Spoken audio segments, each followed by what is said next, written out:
that the deployment of the military and police personnel to the area will prevent any form of clash that could make the situation worse. Abna? Good morning. How are you? Fine. What's your name, Basa Basa? And I'm in your number.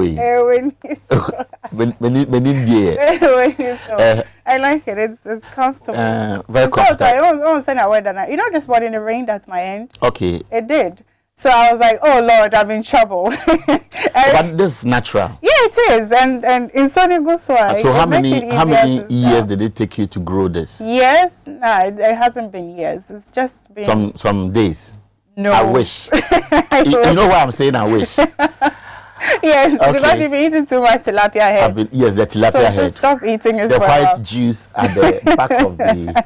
I don't want to describe it. Oh, but I heard yesterday was Sandogbe's birthday. Yes, Stan's birthday. In fact, I missed it. Why? What happened? I've seen videos of him crying. I don't know. I don't know what triggered the cry.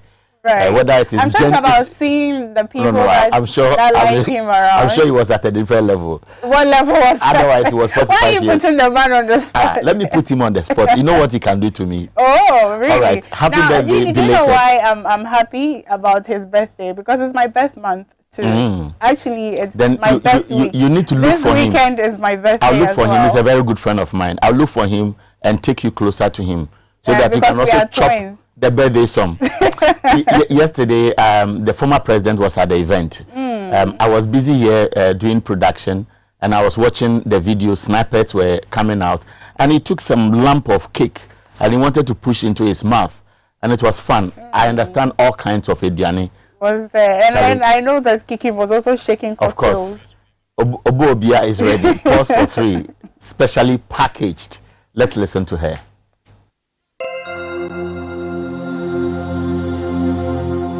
Have you ever had a feeling that you're not living your life to the fullest of your potential? Is this something that bothers you? And have you tried to find out why? Have you, for instance, considered investing more in your passion? I think you should identify your passion and give it some focus. My name is Obobia Dakumpuku, and I bring you Pause for 3 minutes every Monday and Thursday on the XYZ Morning Update. The things that excite you are not random. They are connected to your purpose. That is why you should not just follow them, but also invest in them. If your passion is about something, work towards becoming the best in it. You can take a course to upgrade yourself. You can learn from best practice. And there are many useful links on YouTube. For instance, find a mentor or surround yourself with people who feed your purpose. For many people, the free time we spent at home in the wake of COVID-19 outbreak was a very rare opportunity. It got us to learn some new skills or upgrade our old skills. Often, we say, follow your passion. That is true. But what you actually need to do is to invest in your passion. Invest in that passion for good results. Whatever it will take to turn that passion into a worthwhile activity that either brings you great satisfaction or financial rewards, focus and do that. Think about this. The giraffe is the tallest animal in the jungle. The hippopotamus is the heaviest animal in the jungle. The elephant is the largest animal in the jungle. But when the lion shows up, they all disappear. You can also be the king of your domain when you master your craft and invest in your passion. There's this young lady who has turned her passion into a growing business. She started her raw shea butter business on a very small scale, reaching out to clients via Facebook. Today, she has not only added value to her passion for raw shea butter, she has launched a good product out of it. I know there are many others like Ewonam Jennifer of Jojoy Skin Care out there who are investing in their passion. You can too. Be be a value creator. You should have the edge to add value to everything you do in life. Are you willing to make a significant change in your life? Leave a message via Messenger on Facebook at pause43 or email pause43@wazogroup.com. Pause for 3 minutes is brought to you by FlexiPay. Endless possibilities. Yes, and I agree with Obobia every single time. I think I've been saying this here, and last week Friday I mentioned that you should always put value on yourself. Try to create opportunities for yourself when people or doors are not opening for you, because these days no one, even God, is not going to come down to solve your problems. Almost it's the same man and talk in this room, babium. Now we had a segment where we discuss our newspaper headlines, but before we do that, I'm sure you would want to know whether it will be raining or sunny today. So we'll take our weather report and we'll be right back.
So welcome back. I'm sure now you know what to do, whether to go out with an umbrella. I think you should carry it, because even when it's very sunny, it's advisable that you use the umbrella, so you don't have to always be looking for creams that has UV in it or sun protection. And we are back to our newspaper headlines, and I'll be starting with the Ghanaian Times, but I have the Chronicles and also the Herald as well. Now on the front page of the Ghanaian Times, it says here that 70% of roads nationwide are bad now due to lack of maintenance culture, and only 4% of road sector investment used to repair existing roads. Now also SML saves Ghana 1 billion in 10 months, which I think the Daily Guide covers extensively. And also government impressed with work done so far, which is coming from the sanitation minister, and mostly it is the work that Zoom Lion has done. Again, President joins world leaders to mourn Prince Philip, the Duke of Edinburgh. Now, the princes and the queen mothers in England have actually been making news since last month, because Oprah had an interview with Meghan, and they did talk about a number of things, but I don't think it's the appropriate time to be talking about that now. We are mourning the prince. Yes, and it brings to question something I see as very funny about us Ghanaians. We are quick to run away elsewhere to celebrate or to mourn with names because we want to be associated with them. Somebody put a post on Facebook, Kofi Apwan Samoa, and he made reference to one Evans Anfom. I have a story on page 20 of the Daily Graphic, and it says, Book of Condolence open for Evans Anfom. It talks about his profile. You know, he was one of the revered academicians and medical practitioners. He says Dr. Evans Anfom played several key roles in the medical field and also in academia, rising to become the Vice Chancellor of the Kwame Nkrumah University of Science and Technology. He was 101 years. He was a pioneer in the health industry or the health sector. While we're celebrating him, almost everybody, all prominent Ghanaians, appear to be very quiet about another person we should be able to celebrate in this country. So I've seen posts making reference to when Notre Dame in France, that church building got burnt, to when George Floyd also was killed. When you see people making it as if it is one unique thing, when back door, just back here, we are so much silent about what we do. And I think it is about the level of indoctrination. We have been brainwashed to look down on what we have and celebrate something elsewhere. So that is my comment about the nice post you just read. I want to deal with the Daily Graphic. Front page, national grade national grid augmented. We at 22.25 megawatts to solar power. And then we have digital petroleum monitoring rakes in 1 billion cedis. And the picture of the book of the picture of the late Emmanuel Evans Amfum also comes on the front page of the Daily Graphic newspaper. The back page has something to do with sports. Legon City's humble Olympics, and Kotoko defeat Chelsea to claim top position, also captured on the back page of the Daily Graphic. The center spread has an advertisement which will raise a lot of controversy, because Daily Graphic will not do this for free. And if you have ever advertised in Daily Graphic, you would understand how much you would have to pay to take the whole center spread. And what is there? $3.025 billion Eurobond to reduce Ghana's cost of debt funding. And they are describing it as the largest Eurobond issuance in sub-Saharan Africa in 12 months, including a pioneering zero coupon tranche, providing fiscal space for the country. I'm just wondering why anybody will pay money to Daily Graphic to do this. It's just like the Kinky party after the first Eurobond came. And we don't seem to be serious people, or we don't seem to appreciate the concern people are going through. You go to some schools in Ghana today as we speak, and they need just furniture. And somebody will take this decision to put this in the center spread. So what is the essence of this announcement? I don't know what the advertisement means to the average Ghanaian, whether they are telling us that, of course, the money has arrived, so let's celebrate. That is the import I get here, and I totally disagree with whoever is at the finance ministry misapplying state resources for actions that will just please their egos and not the interest of the average Ghanaian. There is another story on the front page of, on page 16 of the Daily Graphic. In my opinion, this is good news. Digital petroleum monitoring rakes in 1 billion cedis, talks about the context, product specification, position, and justification for the introduction of the policy, and stop anti-worker practices. ICU leader tells employers. All these can be found in the Daily Graphic newspaper today. Abna. Yes, so I'm seeing a story on the page 15 of the Daily Graphic, which has to do with a man who killed his wife in a guest house, but the police thankfully have arrested him. Yes, but also over the weekend, I heard another story on Adom, where a man killed his wife and then later went to the police to report that the woman has left the house for 4 days now and hasn't been seen, but she was just laying on some road not too far from where they live. So it looks like this is still ongoing. Yeah, it's I don't really spouses. understand why all of a sudden happening. Maybe a lot of people are showing more interest, but the nation may have to rethink how we do things. Yes. A lot of things are going wrong. And that is because a lot of, well, for me, I think a lot of people enter relationships and marriages with too much expectations, and then when things go south, they don't know how to handle it. But you should be able to manage it. You should be able to manage it. Because this is sad. Over the weekend, it was just too much, and now this. If you're in an abusive relationship, I beg you, get out of it. There are too many men. Me, if you break up with me, I say that I haven't even met a quarter of the men in this world for me to come and die over you. I'll go. What does it mean? Because then there are too many men in this world. There are too many men in this Accra alone to stay with one man and get killed by it. Because what I heard you say is you have not met a quarter of the men in the world. I'm saying in the world. You get ambition. No. You have ambition. I'm saying that I haven't met a quarter of the men. I don't need any explanation. I'm satisfied with what I heard. You think what I heard. Daily Dispatch, front page. Northerners will know their true status in MPP in 2024. That's what Ben Epson is saying. Kweku Bako's mother to be buried on Thursday. And KGL not indebted to NLA. All these are on the front page of the Daily Dispatch newspaper. So here it is on the front page. And the back page comes with a beautiful picture of the late Kweku Bako's mother. And that's it on the back page of the Daily Dispatch newspaper. Business and Financial Times. Herd immunity plan on course despite vaccine supply challenges. And that's Ghana Health Services assurance. And then power transmission challenges. Transparent private sector participation can bring stability. And these are on the front page of the Business and Financial Times. The last one has to do with the decommissioning landfill site. Work is about 80% complete. We are told in 7 months' time it should be handed over to authorities. So those are the stories on the front page of the Business and Financial Times.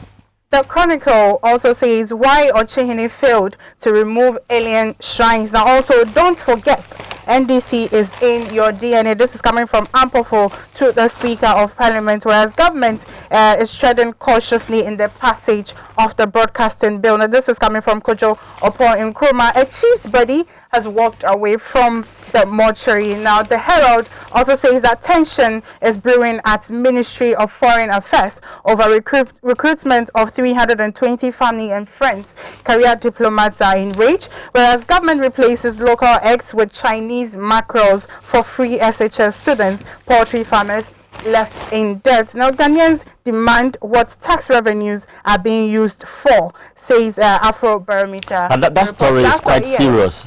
For us to import mackerel yes, to feed our students at senior high schools. I understand the concept is very good. The concept was supposed to be tied to production, food production at the various districts. So the idea is just like the school feeding program, the free SHS program will buy into what farmers will grow. Exactly. And that will be abundant enough. So if we are looking at food crop, we could as well have looked at fish farming. Yes. Because we want to encourage as many people as possible to go into exactly. it. For all you know, somebody is truncating a certain process just to make so much money. So somebody will go to PPA, force him or herself through that particular bill, or try to truncate the process, get a deal, get a supplier from China, and you have over 400,000 school children. Yeah. So school chop for somebody, exactly, abusing the system when we have a lot of fish growers in this country. And I mean, if we don't even have a lot, they can introduce fish farming in schools. Because I remember my secondary school had a fish pond, and so every time that we had to eat fried fish, they took it directly from the pond for us. So they can implement that in schools. We are importing tinned fish from China. Exactly. It doesn't make sense to me. It doesn't really make sense to me. Well, we'll be taking a break. Wisdom Hedejoma is standing by with the news. And then when we come back, we'll look at free SHS and some challenges facing the sector, especially because of these students who are home. I'm told the business tidbits should be part of the show, isn't it? Yes, yes. So we'll take our business tidbits, and Wisdom Hedejoma will join us.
That was our business tidbit. Wisdom Hedajome is here with details of the headlines that have been discussed. Good morning. Yeah, good morning, Abina. How are you doing? I'm very well. How are you? You're all chatty this morning. Yeah. It's Monday. You know, when you begin the week thinking it's a Friday, it goes well. Nice. What do you have for us? Well, so coming up this morning, man, wife, pregnant, and 2 children burnt to death in sleep. Also, timely deployment of police military to prevent another bloody clash following the enskinment of chief involving the Yanes blessing in full breach of RESEC's advice. Details of that story coming up. And ECG begins mass disconnection exercise today as part of major remobilization exercise. And renew hope for NDC after NDC recent crisis following massive turnout at NDC UCC 10 meeting over the weekend. Details of these and other stories coming up.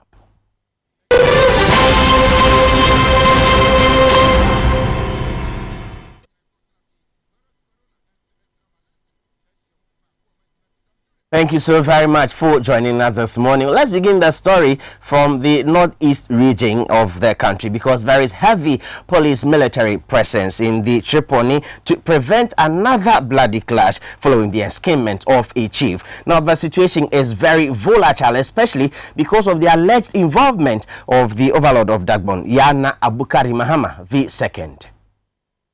Only last week, the Interior Minister again renewed the curfew hours for Tripoli Township and its environs for another month from 10 p.m. to 4 a.m.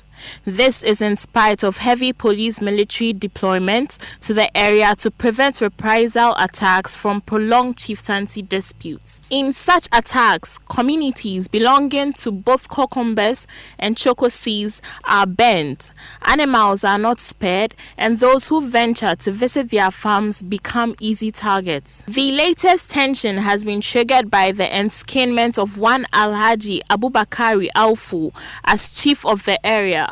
The ceremony, which received the blessing of Overlord of Dagban, Yana Abukari Muhammad II, was in full breach of an earlier caution by the Regional Security Council. News monitored on other platforms by TV XYZ News indicates warriors of 2 Chokosi rival factions, provoked by the ceremony, began mobilizing.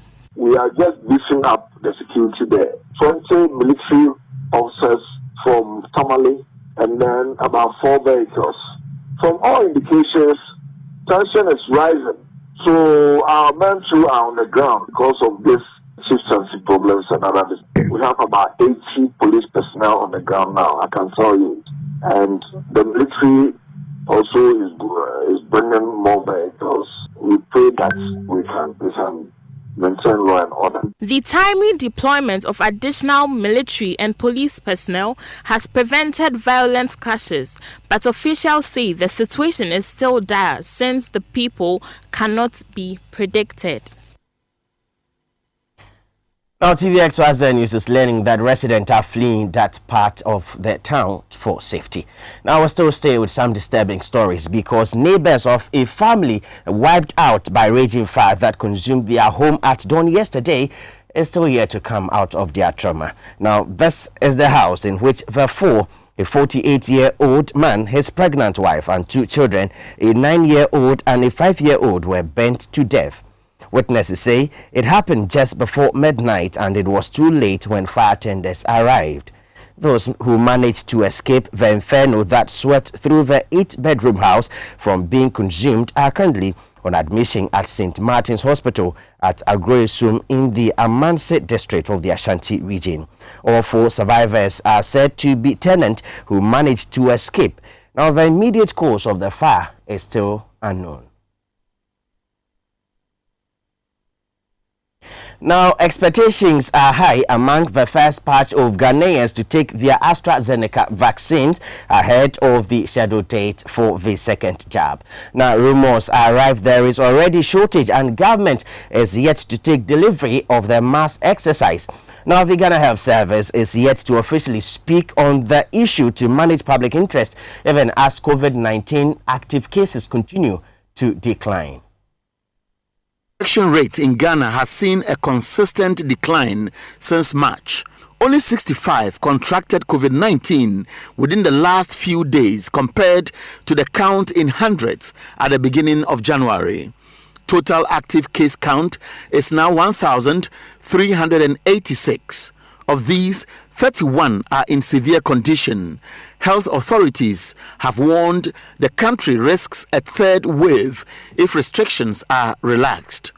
Ghana Medical Association, in a recent statement, also called for more enforcement, especially at public places where people are more exposed. So far, about 647,380 have been administered with the COVID-19 vaccines, and those among the first to take the AstraZeneca vaccines are expected to go for their second jabs in the coming days. Ghana, which was the first country to take delivery of the coronavirus vaccines from COVAX, a global initiative aimed at ensuring poorer nations have fair access to vaccines, is yet to take delivery of the second batch of consignment for mass vaccination.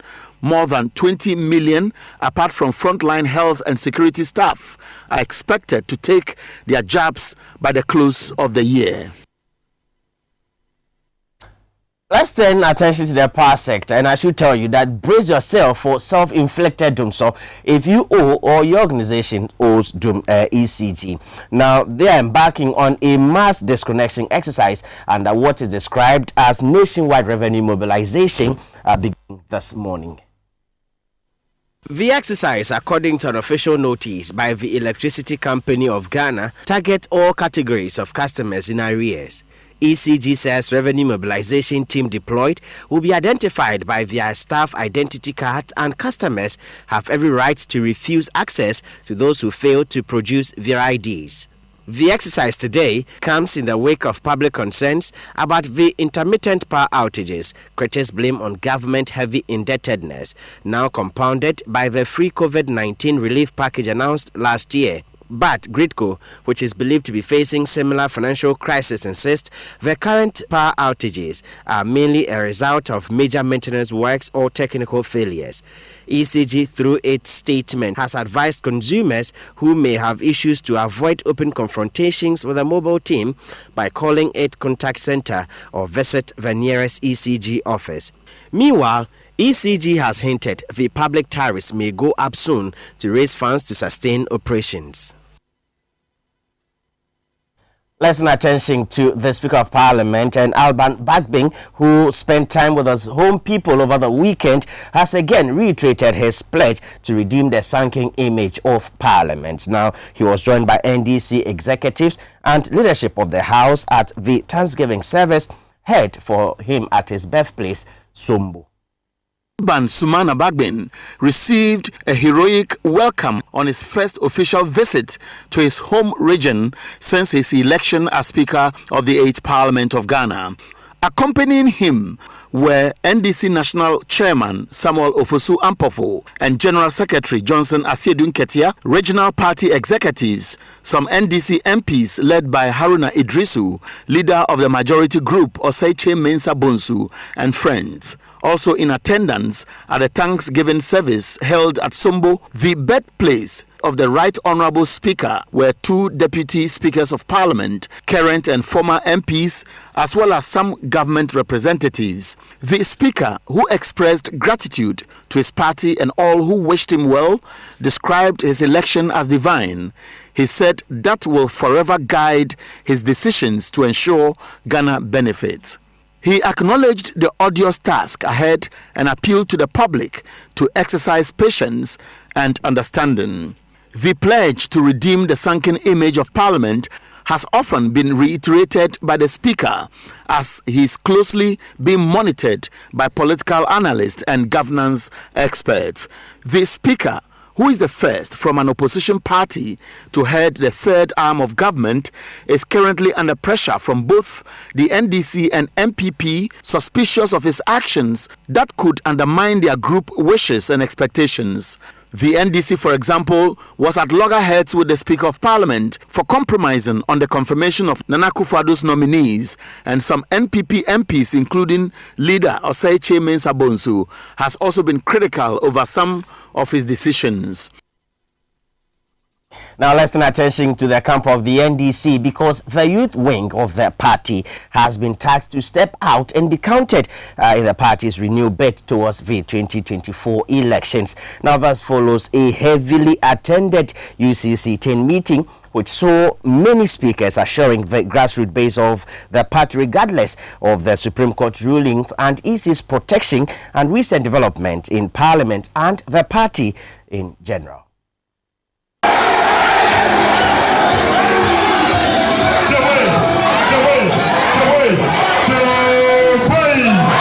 The general meeting of UCC branch of the Tertiary Education Institution Network of the NDC at Cape Coast was heavily attended. The atmosphere at the auditorium was charged. It reflected a youth wing emerging after a Bruce's electoral defeat, poised to lead the reorganization for their 2024 flag bearer. Present were influential young politicians within the party, including MPs, National Communications Officer Sami Jemfi, John Dumelo, who contested the Ayawaso West Wogon 2020 parliamentary elections, former Pro Vice Chancellor Professor GKT Oduro, and former Pro VC of UCC, and other leading members of the professional wing of the party, Prof Kofi Nyako, Dr. Vincent Asamfo, and some former appointees and regional executives of the party. Speakers at the event assured the party of hope, reminding them of MPP failed promises, bad policies, corruption, and difficulties many are enduring today as a result of mismanagement under the Akufo-Addo's government. They didn't come to build this country. They only believe in the pomp and pageantry. Look at the way Kenyans are suffering today. Hallelujah is back, alive. Hallelujah is back. Akufo-Addo has taken 50 billion old Ghana cedis to build an award center. Days ago. So, my brothers and sisters, the center can no longer hold. Even the MPP is falling apart. Eyezu, Eyeza, Eyezuza, Eyezazu, Eyezu,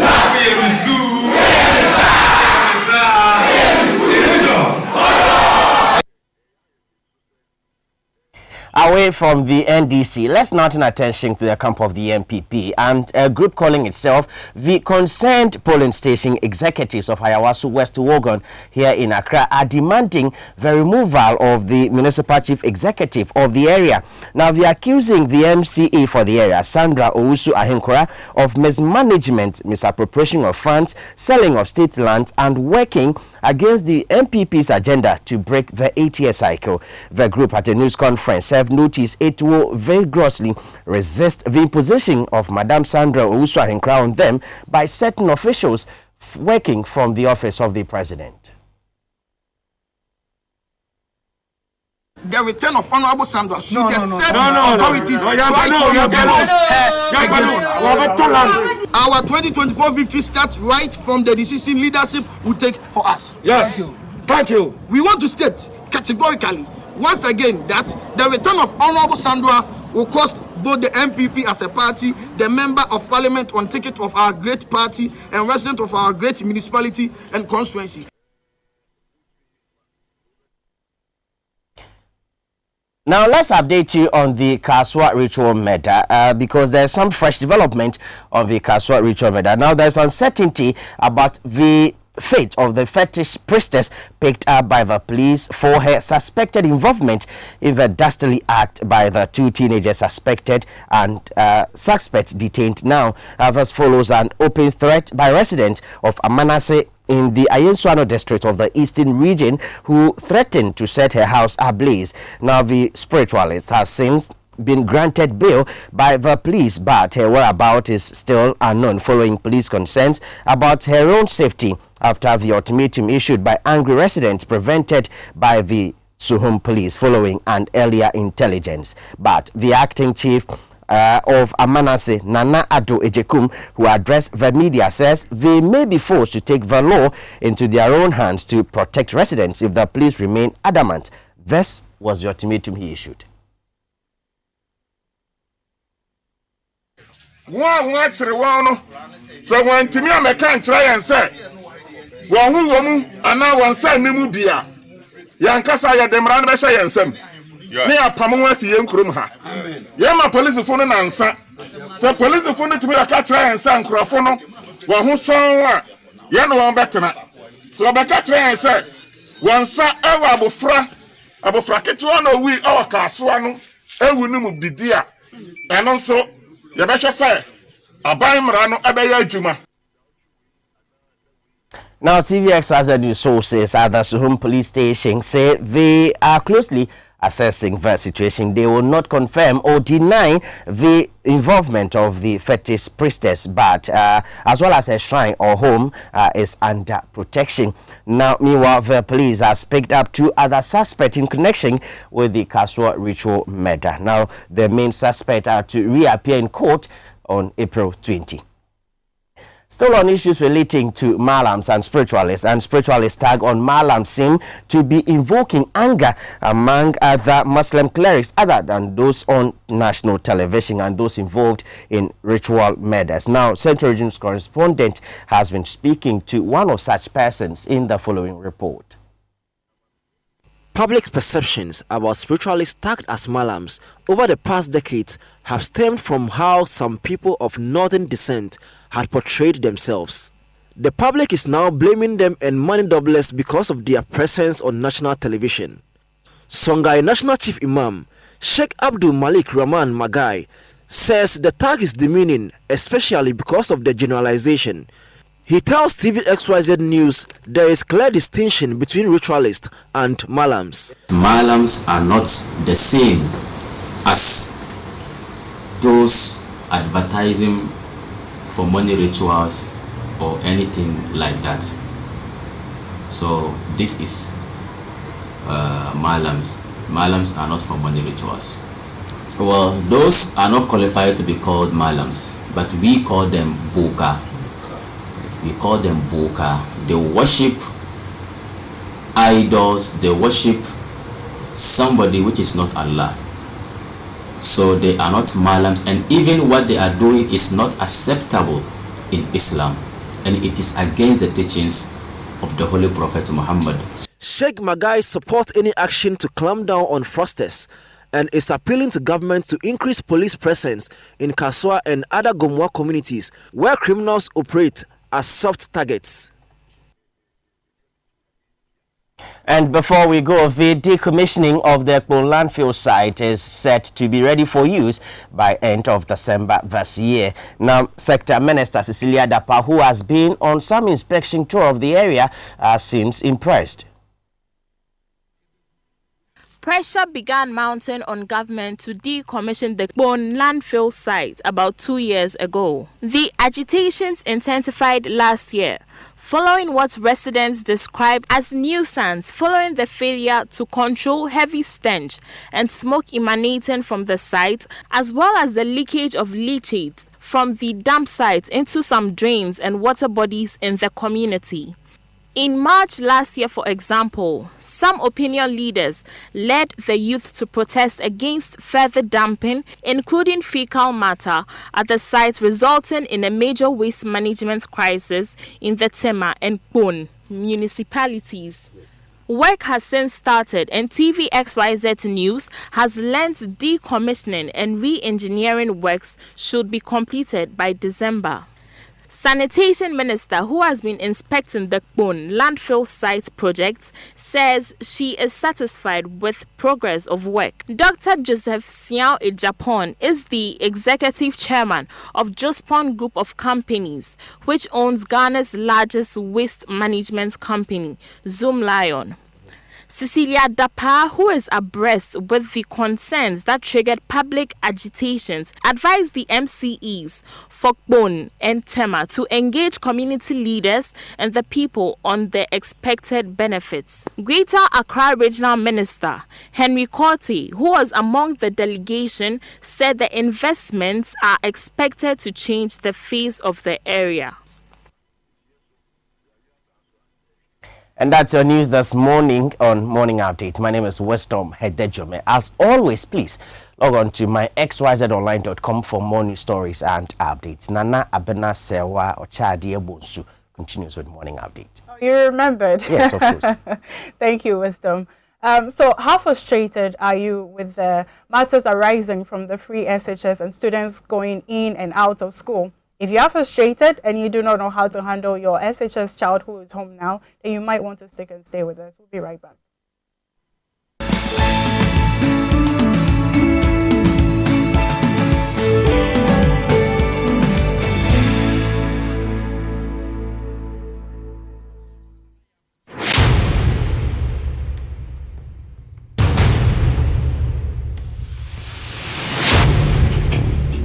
The average human body mass should have at least 60% water for optimal performance in any physical or mental exercise.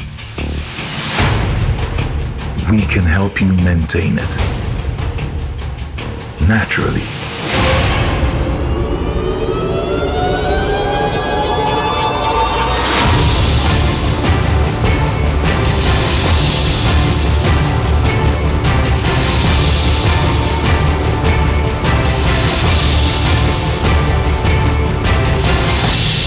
X Natural Mineral Water.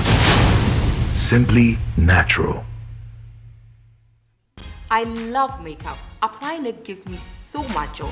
But when it's time to take it off, nothing does the job quite like the Black Secret makeup wipes. When I go somewhere and I feel really sweaty, I take my Black Secret wipe and I use it on my face. It picks me up and I don't look as tired as I did when I walked in. Before I work on a client's face, I like to go over it with Black Secret makeup wipes to make sure the face is clean. It doesn't leave the face dry and tight, but it keeps it soft and moisturized. Wipes say your bodo. Barco pick and it gets the job done. Or baby and the smell makes the experience even better.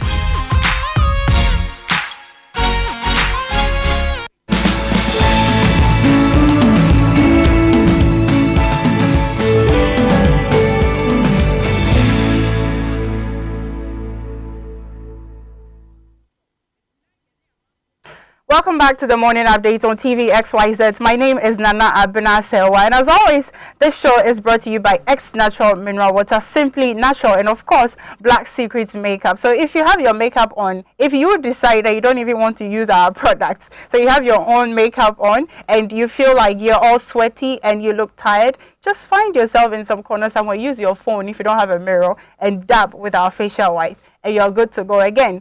But I would advise also that you get our products because it's 24 hours non-stop. That I can promise you. This morning, we will be talking about the frustrations that parents and even the students are going through with regards to their in and out. Now, questions are, is the free SHS failing? Was it even well thought through? Because now we know that the final year students in the SHS are home now. Some have been left to their fate. Now we are talking about online tuition, we are talking about TV, we are talking about radio, but how effective is this going to be? You and I know that when children are at home without supervision, they are not going to take their books. I mean, I have a 9-year-old at home, and after a while when they were staying home, I realized that he was missing out on a few things, or he was even forgetting. But, well, my son is quite intelligent, and I'm not bragging. So with a few help, I realized also that he was picking up. But how about students who do not have such privilege? I mean, to have mothers or parents who can at least teach them a few things to be able to keep up when school starts. These children we are talking about, the final year students, are about to write their exams and also move into the other stage of their lives. How well prepared are they for this? Are they going to just have to be chewing and pouring like what we have been doing always? Now you give them jobs and you realize that they cannot even be productive because they just chewed and poured. You have done it before. I know I've done it before. There's a point in our lives that we've all done, but this is a serious issue that we are going to discuss this morning. I have in the studio Niyama Adi. I mentioned the Adi the way you wanted it, right? Yes, he's an educationist. Actually, he is the lead fellow Education and Transformation Center for Social Justice. We'll be delving deeper into this conversation. Now, before that, we know that the government put out a certain number, and 200,000 out of the number of students that were put out by the government, we know are supposed to be beneficiaries in the final year. Now, these 2,000 also may be the number that do not have access to Wi-Fi, or their Wi-Fi is it so 200,000 also 200,000 please do not have access to Wi-Fi. Look, where I live, I struggle with data. I struggle. Yesterday I had to read a document and I had to be walking up and down because the data kept going in and out. Imagine if your child has to use that to study, or to be in an online tuition with that type of data, or even in a rural areas where they can't even get access to data at all, then what is going to happen? How is this child going to be able to benefit for this? Well, good morning once again. Good morning. With all the precedents that we have set and a few that I'm sure you know about, would you say that, or actually let me rephrase, how disappointed or how appreciative are you of the free SHS policy that has been implemented? Thank you very much. I mean, the free SHS policy is a very good one. Yeah. Because anything that goes into the development of education must be embraced by all. I mean, it's been said by, several legends. World-leading people, Nelson Mandela, Kwesi Agri, everywhere in the world, that if you want to develop a nation, you have to focus on the education. Right. And if the cost of education becomes a problem, then anything that makes it accessible for all in terms of cost becomes a good one. So I would say that we embrace free SHS wholeheartedly as a policy that seeks to take away the cost of education from the citizenry, particularly those that are deprived. So they tell you that it's a social intervention to mitigate the difficulties associated with the cost of education from the people. So it is good. But that is not to say that it does not have problems. We have said time and again that the problems of the free SHS has been with planning. And it seemed to be that 4 years down the line, since 2017 till we speak now, that planning, that proper planning, that holistic planning that goes into making educational quality has still not been grappled by the implementers of the policy. And it's so sad that we have the same government who gave us the mass free SHS, and let us not take the fact away that it was a systematic implementation by a previous administration that saw the sense in approaching or hastening slowly so as to put in the qualities that makes education in terms of the human resource and the material resource. And then we had a government that thinks that it cannot wait. And therefore we have to go into it. And some have argued that if we keep waiting, we're going to wait forever. But 4 years down the line, or into the 5th year of the implementation of the policy, you would expect that certain qualities must have been attained by now. But it's sad that apart from the numbers that we boast of, the over 1.2 million that have enrolled into the system now, the qualities that we expect is still not there. Right.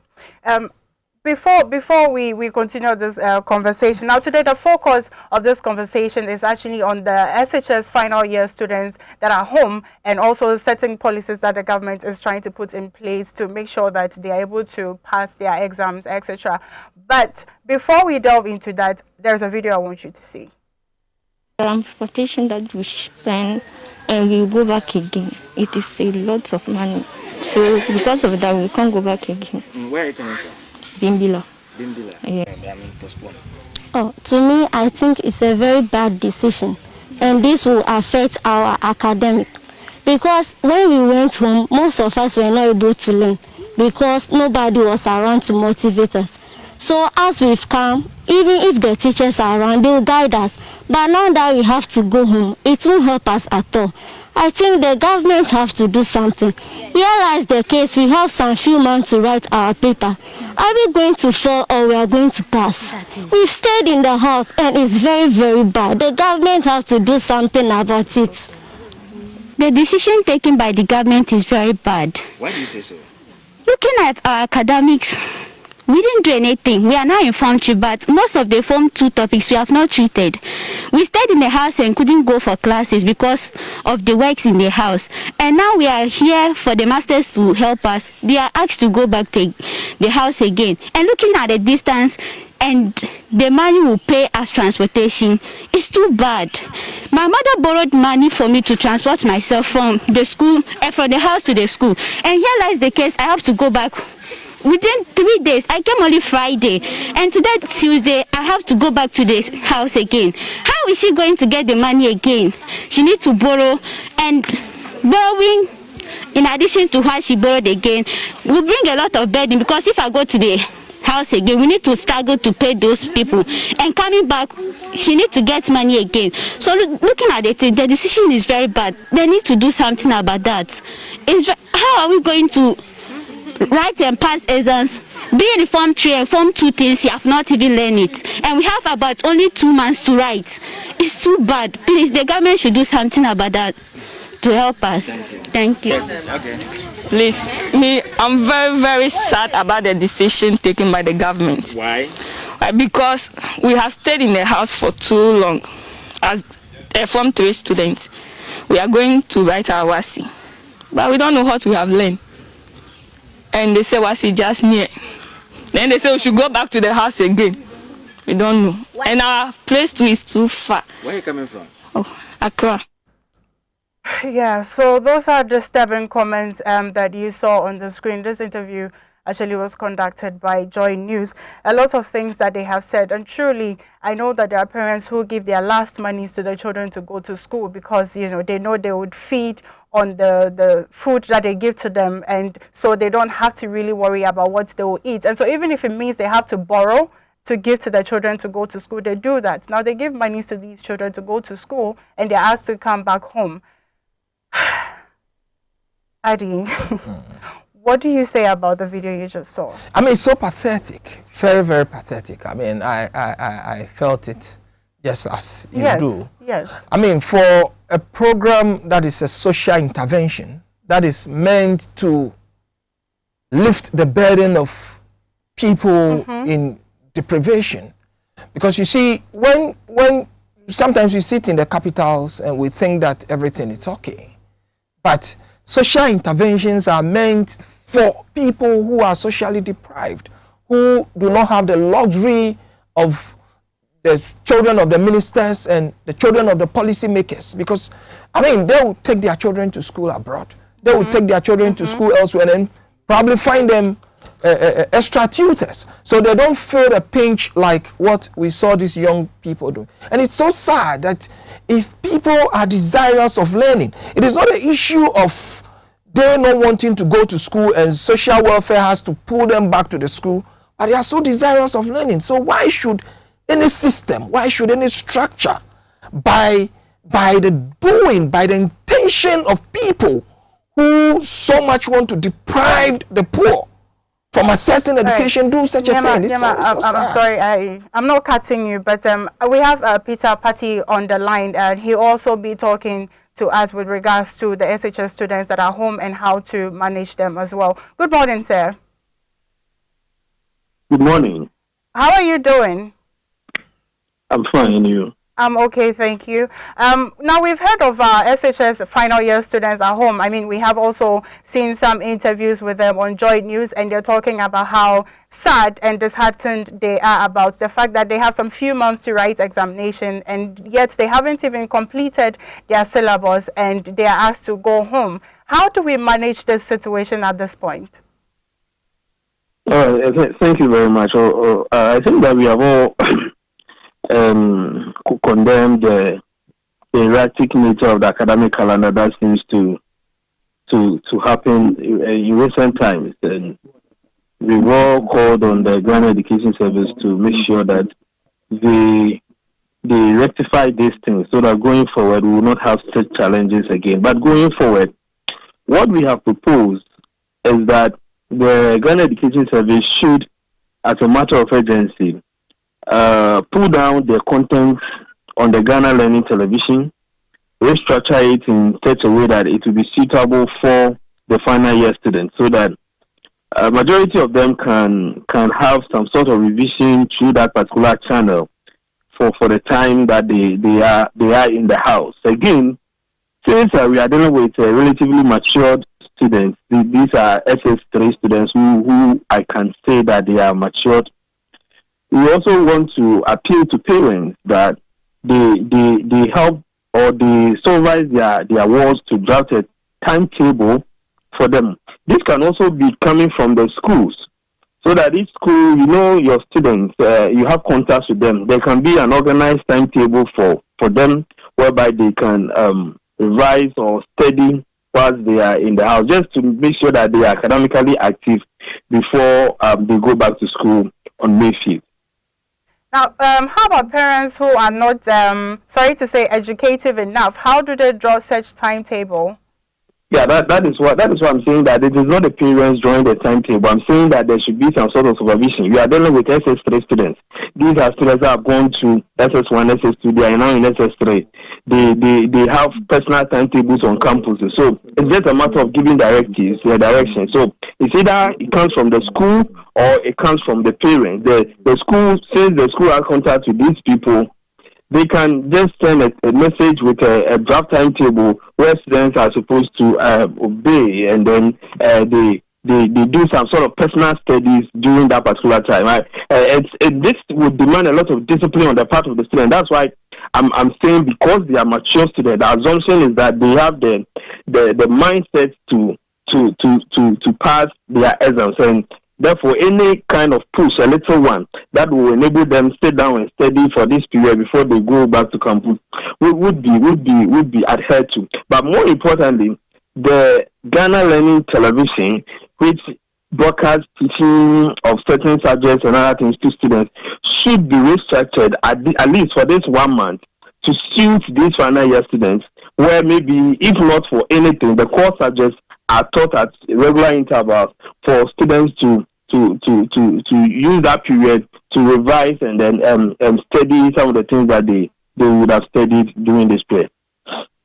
Well, students who are in deprived areas and do not even have access to these type of instruments or television, Wi-Fi, what are the alternatives?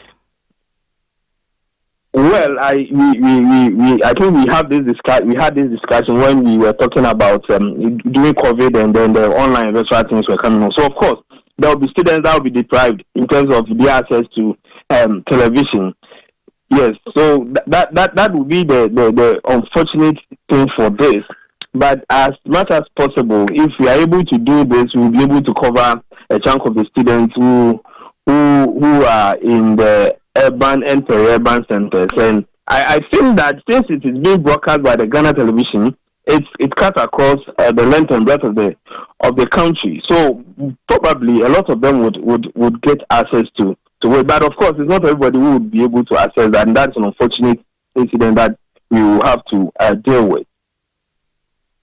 All right, now, so at this point, what are some of the recommendations that you would give to parents finally before you leave us? So I think that parents should be of good help to their kids' wards at this time, because you see the psychological makeup of the child is that when you tell the child that you are going on break at 12, and it's past 12 and the child is not on break, you see that even you're a teacher in the class, you see the children, they will start misbehaving. So their minds were tilted towards going to campus to go and study for their exams, and this has happened. The parents should be a source of motivation, a source of guidance to the child, and should constantly admonish them to still go on and revise the things that they have been studying in school while they wait for the reopening day to kick that. I think parents will have a lot of work to do now. They need to prioritize the interests of their wards, at least for this time being, and make sure that they are studying a little and not just wandering around and doing other things that would distract their academic work. So parents would need to give more assistance to their wards at this time. That is what we are proposing. Hope that it will be adhered to by parents who would want to do that. All right. Thank you for talking to us. We are very grateful. Thank you, madam. Right, so that was Peter Patti Anti on the line. He's an education economist, professional researcher, and data scientist. Now, still in the studio with me is Niyama Adi. Now, Patti did mention something about government restructuring or changing some of the syllables on the educational channel to suit the final year students. How do you think this can be implemented properly? Of course, that's a situational analysis, right. A situational thing that we ought to do, because if they have exams coming up and they've lost time, then you would want to prepare them so they'll be able to write the exam and pass. But I think from one of the press releases that I read from the GES, they said when they get back, they're going to cover 1,040 hours, which should be enough for them to do the things that they've not done. So if that is anything to go by, then we would say that there wouldn't be so much loss of time. But what I am looking at now is how do you engage them, because psychologically they will be affected when they know they're going back to school and their calendar has been truncated. They will be psychologically affected. So what's the roadmap between now and the time that they get to school and do that 1,040 hours that the GES is telling us?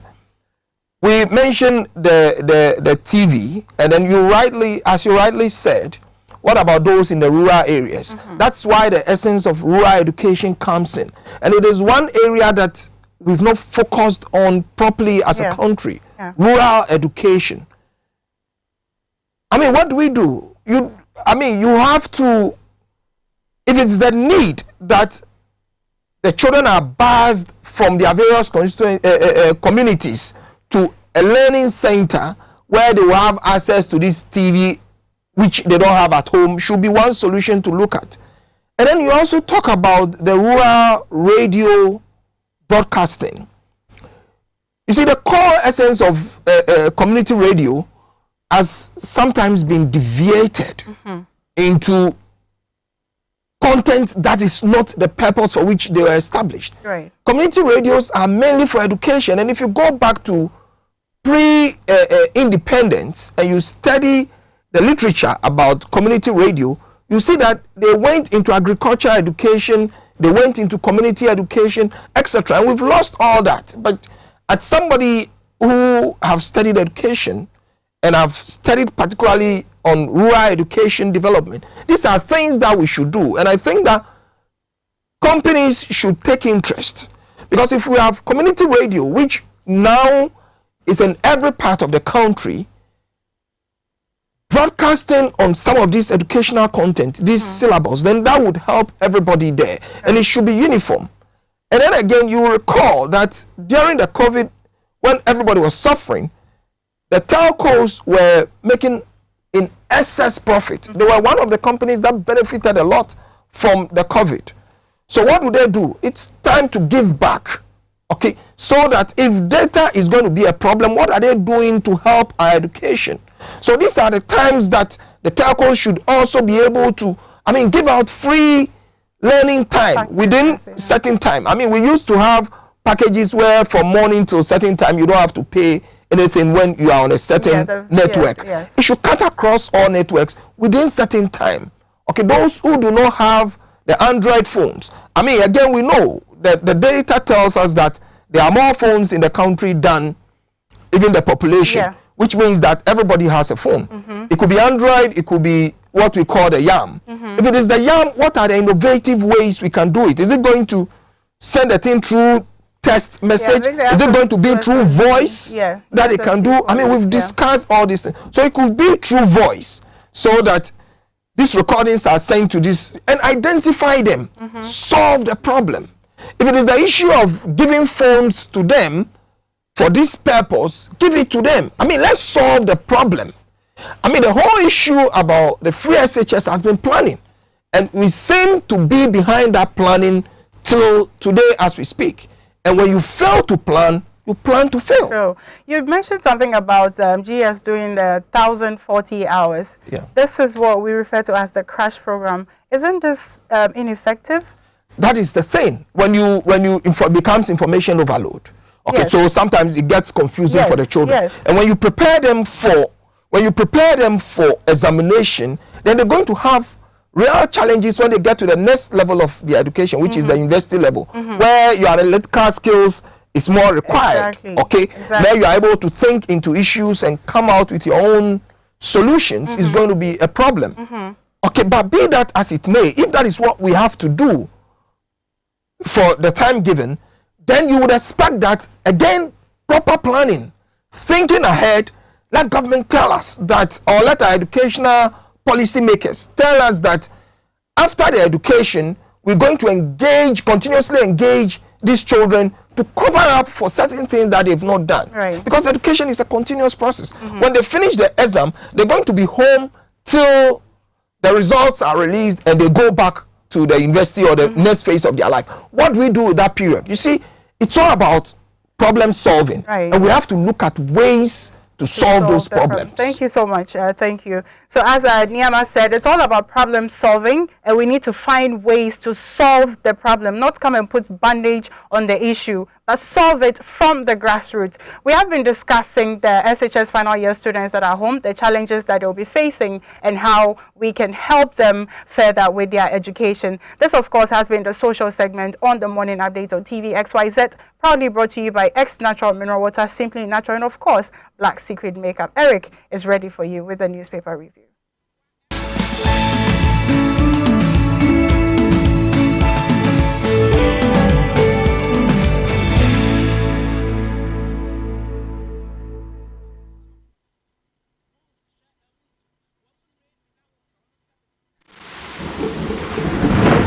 Peace of mind is very essential in your journey to success. For Akwesi Papa, peace of mind means having a proper covering over his family. Literally. For Araba, aka Injection Mama, it's about having the funds to complete her advanced nursing course. And as for Corporal Odami, it's as simple as reporting on time for his shifts. Sometimes all you need is a simple push. At Needs Microfinance, we have tailor-made loan packages for salaried workers under the Controller General's Department. With the low interest rate and quick wahala-free process, you are guaranteed of a timely solution to get back that peace of mind, literally in 30 minutes.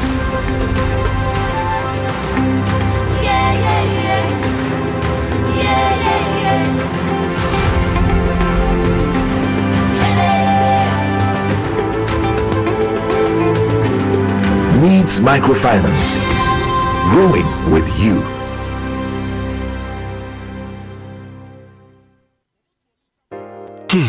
If I cry na menyisika, edia ye mefui.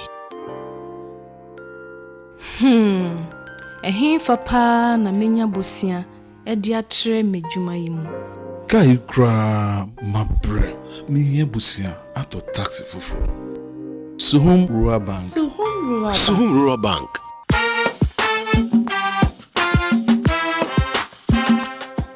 Yema kwa baba Suhum Rural Bank. Ye won hye ahodo bi te se dwadifo abosia, ekoko bosia, susu account. And that's all our savings account. Me bada chain savings account. And then the keka ho. Suhum Rural Bank was 03422919896. Now one so what to me aka say. Suhum Rural Bank. Ama ene mayeka una. Suhum Rural Bank. Enti me pa minie. Suhum Rural Bank, growing our heritage.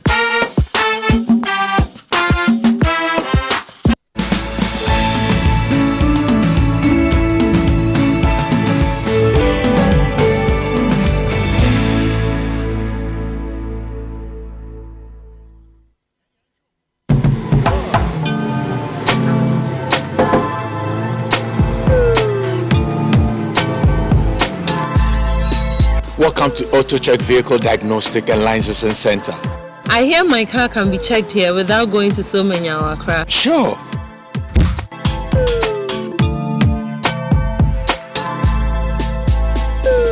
Check, auto checks, check, auto checks, check. Emission, check. Auto checks. Alignment, check. Brakes, check. Visit AutoChecks at Koforidua Aquadum Road for the roadworthiness of your vehicle, from saloon cars to heavy-duty industrial vehicles. Madam, your car is now ready for the road. Thank you so much. AutoChecks. AutoChecks, check. AutoChecks, your safety, our priority. Check, AutoChecks.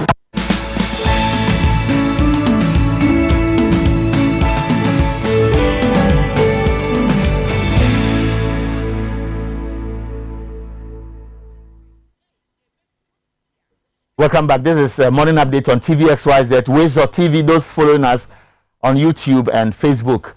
The conversation started around 7:25 about final year students who are home.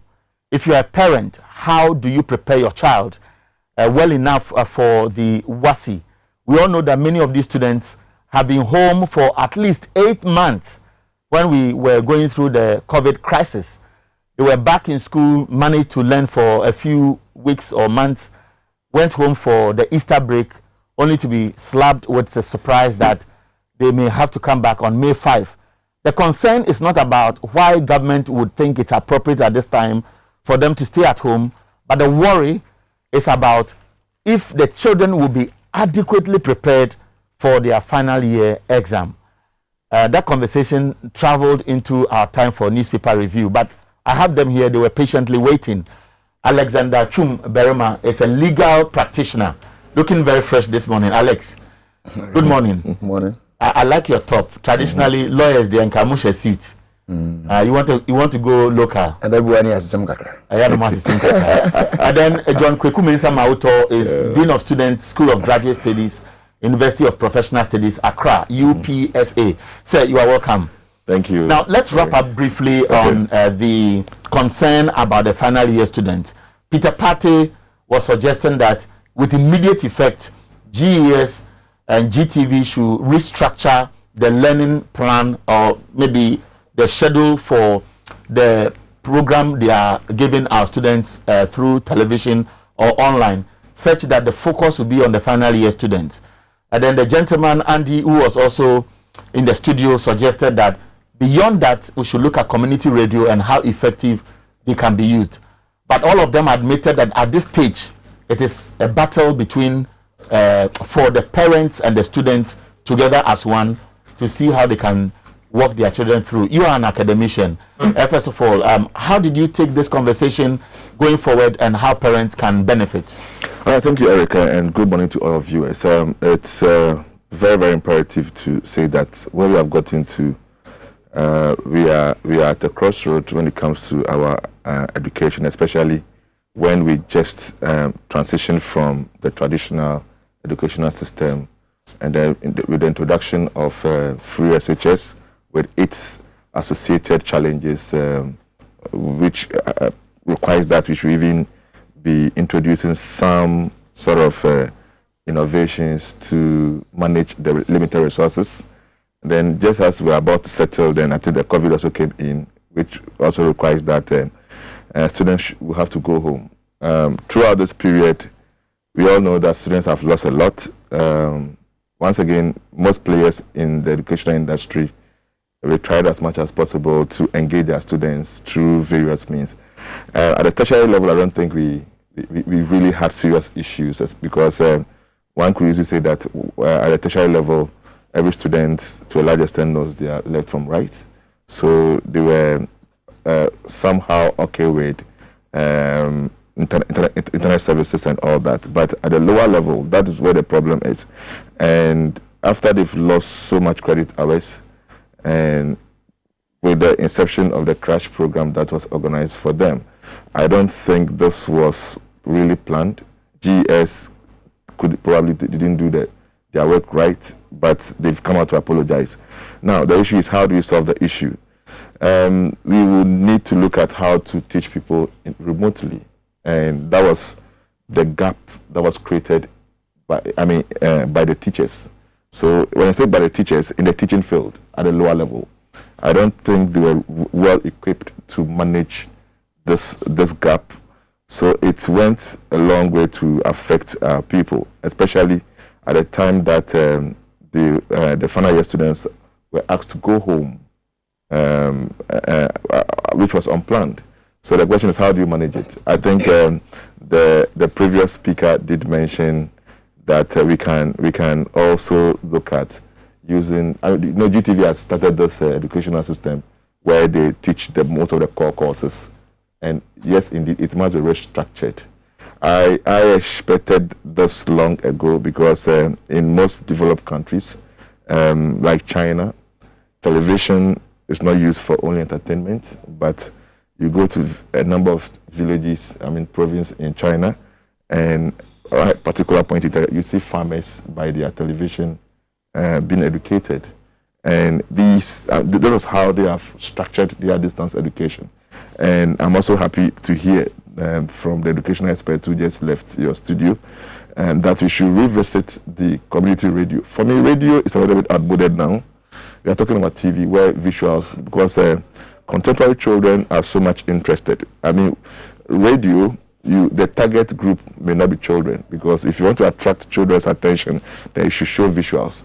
So we should rather be expanding our television networks to some of these villages, especially when we were under lockdown. I know our primary school people would have benefited from radio, television, but once again, the issue of expanding electricity to these areas. How many of the villages in this country have electricity to even watch television? My village, they have. Okay. In as much as we always say to lament over energy, I will always say that leadership is always critical to the execution of plans. You don't need to have, not every household need to have electricity, especially if you have one. We could create a remote class out of it, just as somebody would move from the classroom. We may have one television in a conference room, assemble people to come and learn. The teachers who were sitting in their various homes during the lockdown, we could probably direct some of them to even manage and then see how best they can organize these students to make up with the deficiencies. It's instructive that we have to do something about it, else we may churn out students who end up struggling at the tertiary level. You have to go back and teach things that they should have known before coming. And it's always been the case, actually, for those of us at the tertiary level. So at this point in time, I think we have to use the remote means of reaching out to okay, so let me come to you, Lawyer Chumberema. He raises an interesting point, but the concern here is about access. If you look at the Coordinated Education Response Plan for Ghana, I deliberately went to look out for it. It's a 10-page document, well packaged, and it talks about all the coordinated programs that government through GES will be implementing online or other sources. Talks about radio, television, and so on. Then it goes to talk about DDT platform, national DDT platform, free-to-air broadcast. It goes again to talk about availability of content, condols for SHS, can air immediately, station is launched, blah, blah, blah. So, laudable plan here. But I don't think I should be a happy parent when taxpayers are supposed to be implementing something for the benefit of my ward. And so, you give a free policy for my child, to my child, and then there is no end game as to the commitment levels to ensure that they get the best throughout. At this stage, many parents, and we did our own estimation that about 200,000 of them may not have access at all to Wi-Fi or even quality television signal, and so on. And these are in about 7 or 8 of the regions. All the regions in the north. I can tell you that apart from the capitals, you go some few kilometers, 5-10 kilometers, you don't have access to many of these things we are talking about. You go to Western North, you go to Central, you go to Volta region, especially the OT areas. And so many parts of these countries may have children who fortunately have had access to SHS, but under this particular difficult time, whatever intervention that may be in place, they may be cut out.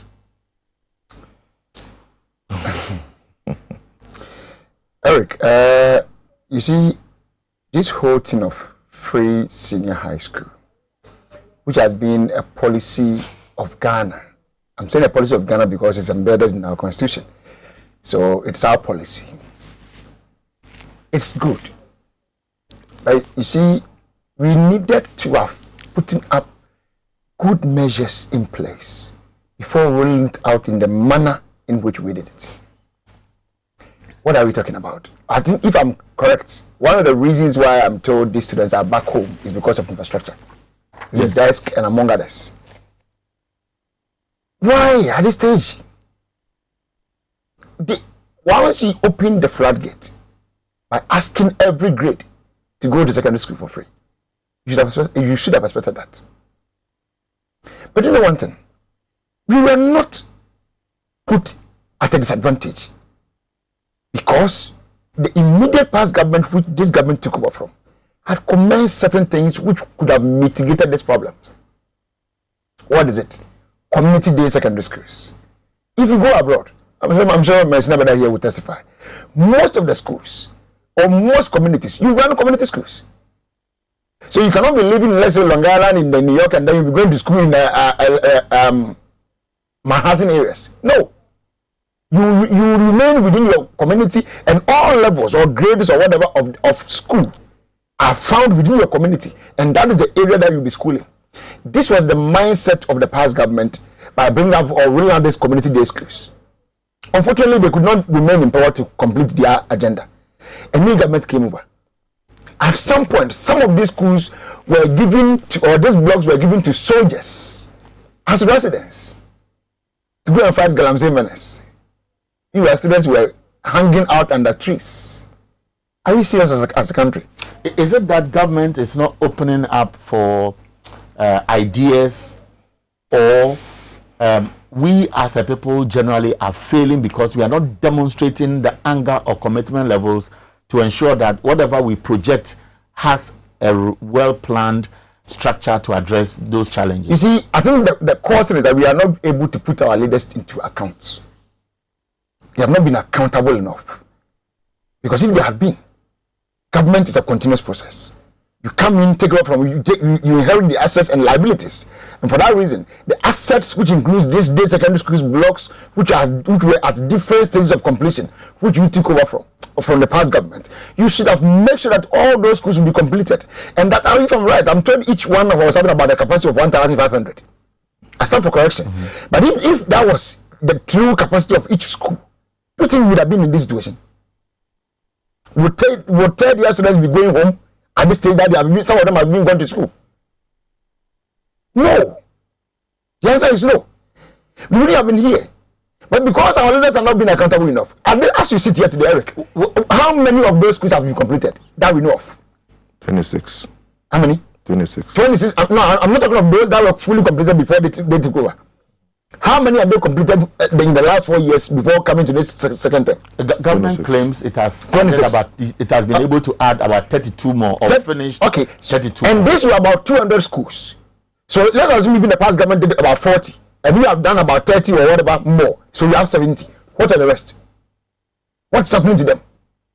But this is an area that our interest to it must be very high, supreme interest. Who do we blame? Because see, why will Charles wait till a day or two before students are going to school to make it known to government that we can't accept the kids because of, let's say, beds, furniture, and other logistics they didn't identify? But is government also GES must have a structure to continuously monitor schools and see what they have, because school placement is done in such a way that the schools make a requisition for as many students they can absorb.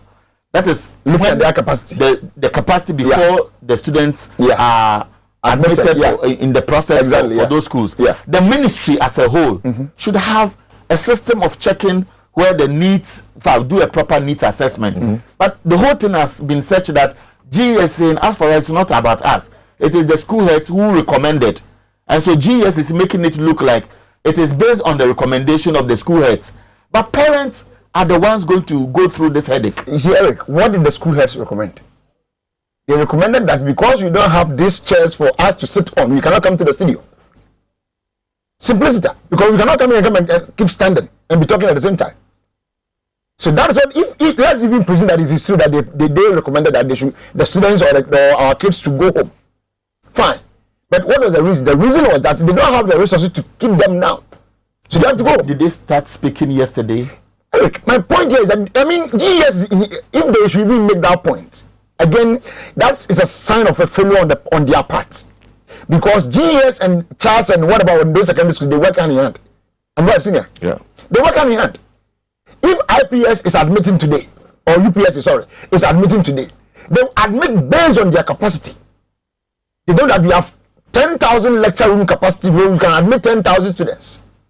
They will not go in for 20,000 students, knowing very well that 20,000 students will not have a place to sit and go for lectures at the same time. So if GES knew that the schools were going to open, they knew the capacity of each schools. If GES should come and tell us that they don't know the capacity of Independent Secondary School, which is my school, they don't know the capacity of the school, and for that reason they can't tell how many students can go to Independent Secondary School at a time, then there's a problem. We are sitting on a very serious time bomb because GES must know that how many students can be admitted at Independent Secondary School, how many of them can be day students, how many of them can be boarders, how many of them can occupy each classroom. If it's based on those statistics, that is where we can go ahead to admit those students. Now, John, so if you say that you don't have them, and students resume in school, and then they have been asked to go home because there are no chairs, there are no tables, and other resources or facilities for them to use, then where? I mean, where did you go wrong? So, John, where we are, if I'm a parent, what should I do? The experts have proffered a recommendation. If you look at the Ghana Coordinated Education Response Plan for Ghana, at the time government was asking all schools to come down. If you look at the SHS column, the recommendation, it says GES, in collaboration with the Ghana Library Authority, is working to provide an online learning tool for all students at the upper primary GHS through and goes to SHS and so on. There's a library just around Kalkudi. If you're heading towards the National Service Secretariat, that library was ready for use as far back as December 2016. I knew. Go past that library and it is still under lock and key. And so it looks like we talk nicely, flowery language. The children's library. If you drive past the runabout and you are heading towards the National Service Secretariat, I think just after about a minute drive or two on your right, there's a bank facility on that side. After the Gold House. After Gold House. It is still there. And so it looks like we talk well, but there is no commitment and nobody is held accountable, and all those who may have caused this problem are still at post, and I am going to pay them as a parent. Thank you. So you see, I think you just read the issue of the strategy to extend education to remote areas, like remotely using the virtual platforms. But the question is, are we well resourced? Do we have connectivity in these areas? At some levels, it is so easy to implement them. Okay. And Ghana is not Accra and Kumasi or the urban cities. We all know that we still have some deficiencies when it comes to infrastructure in the hinterland. And the hinterlands are the people who provide food to those of us in the urban cities. Of course. And that is why sometimes it is incumbent on government to always invest so much in education, I mean, within these areas. So this strategy will require that we invest so much in our virtual infrastructure. How do we do that? Now, you see, we need coordinated effort from all stakeholders to implement this. If really, and after COVID, to be frank with you, after COVID, things have changed. And we may not have to go back to the way we do things again. We need to move in line with contemporary development, you know, the global development. When it comes to using the virtual platform to teach. The primary school people, how many of them have access to internet services? How many of them even have facilities? What is the average income of those in the village? So the only alternative one could say is television. That is cheaper, the cheapest to run, to churn out some of these programs. The cheapest is television. Now, even television, it will depend on how it will be deployed. I've always been saying that, you see, you don't need every household to own a television, to deploy television in teaching. I have gone to some other countries that you see a television in one classroom where there are about 50 students in that classroom. You know, Philippines. You see, that's in, out, in. We are talking about a gold and green thing. As far back as 2012, they were still running shift, morning, afternoon, evening. You know, in our education system, we never had evening. No. Even the cycle days. We never had morning and afternoon. Morning and afternoon. Yeah, but it was the first time I even got to know that there's a country in this world, Philippines. They run their primary school and their secondary schools in the morning, afternoon, and evening. That is late evenings. To give access to as many as possible. possible. Thank you, because you see, and of course to create jobs. That is it. Sometimes that's the other aspect of it. Yeah. Sometimes I followed your argument. I followed several arguments. Yes, indeed, we will need to sit as a country to see how best we can expand access. Okay, and we can never meet our infrastructural gap before giving access to people. Notwithstanding this, quality is supreme. Of course. Very, very important. Of course. That is why we need so much investment in this. My brother, you see, it is just that we are superfluous when it comes to managing our resources. If resources are managed very well, I'm telling you, Ghana would have gone far, far ahead of where we are today. You mentioned the community day schools. If not for waste in our cost estimation, President Mahama would have done about 50% of that. Go and ask the cost of one community day SHS. You are heading towards 8 to 9 million. Ghana cedis. Ghana cedis. Okay. In actual fact, look at that building, those structures over there.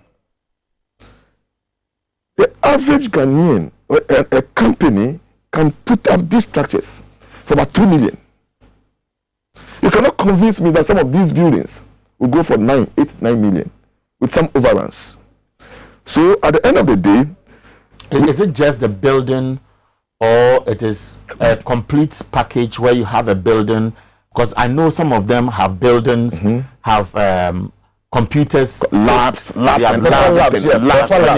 have library, and so all these components come together. So I don't know whether your reference is about a bloated figure or you're looking at the building. I am making reference to the entire project. That is a complete, because I'm privy to some cost estimate at the initial stages. Okay. And then there were some propositions from the ministry that they need ABCD. When it is added to it, the cost will shoot up to this. At the end of the day, the initial proposition was what was used. It is just like building a session classroom for 450,000 Ghana cedis. When myself and you knows that we can build the same thing for 150,000 cedis. So with 150,000, myself and you can build about 3 of that. So you see, we are all enemies. We had resources to have put in up structures, but due to corruption, I'll mention it. You see, we've come to a stage in this country where people think that you need to be corrupt. You have to be smart in this country. So everybody wants something to him or herself, forgetting that today when you steal 1 cedi, you are denying the average Ghanaian of education. You are denying the average Ghanaian of capacity development. This is where we are. Now, we cannot always sit here and be lamenting over some of these menace. But what we can say is that we've gotten to a stage that we will have to look at how to blend, use the hybrid system of external education to the hinterlands. Blend it very well. Get televisions to those hinterlands. Even if there are no lighting system in a particular village, I don't think it will cost the government so much to buy a plant, put up a structure, put in a television there, get some facilitators to be around to always direct our students in learning. We've gotten to that stage now. Do you know something that I saw some few, say, months ago? Yeah. I think during the President Mahama era, they were giving communities ICT centers. I happened to find myself in one of the ICT centers in one community in the Panteco South area. Okay. Junasi to be specific. And brother, I nearly wept. I nearly wept. Look at what we are discussing now. ICT. Access to, quality educational systems. Do you know, to the extent that even thieves are broken into the complex to steal some of the equipment that they are using there. And now it's not functioning. Now it has turned into meeting centers for political parties. That is where they hold their meetings. It all boils down to the wastage that he's talking about. It's sad. Let's move on to other topics. This is Morning Update on TV XYZ and Xyz TV. Just call a friend, follow us on Facebook and YouTube. 0556 999 999 is the number to send your WhatsApp text message. I'm in the studio with Alexander Chum Berema. He's a legal practitioner. John Kweku Mensah Mauto is a lecturer, senior lecturer, Dean of Students, School of Graduate Studies, University of Professional Studies here in Accra. Now let's look at an issue that will continue to be part of our discussion. Now, front page daily graphic, National Grid augmented. We at 22.25 megawatts of solar power to the national grid.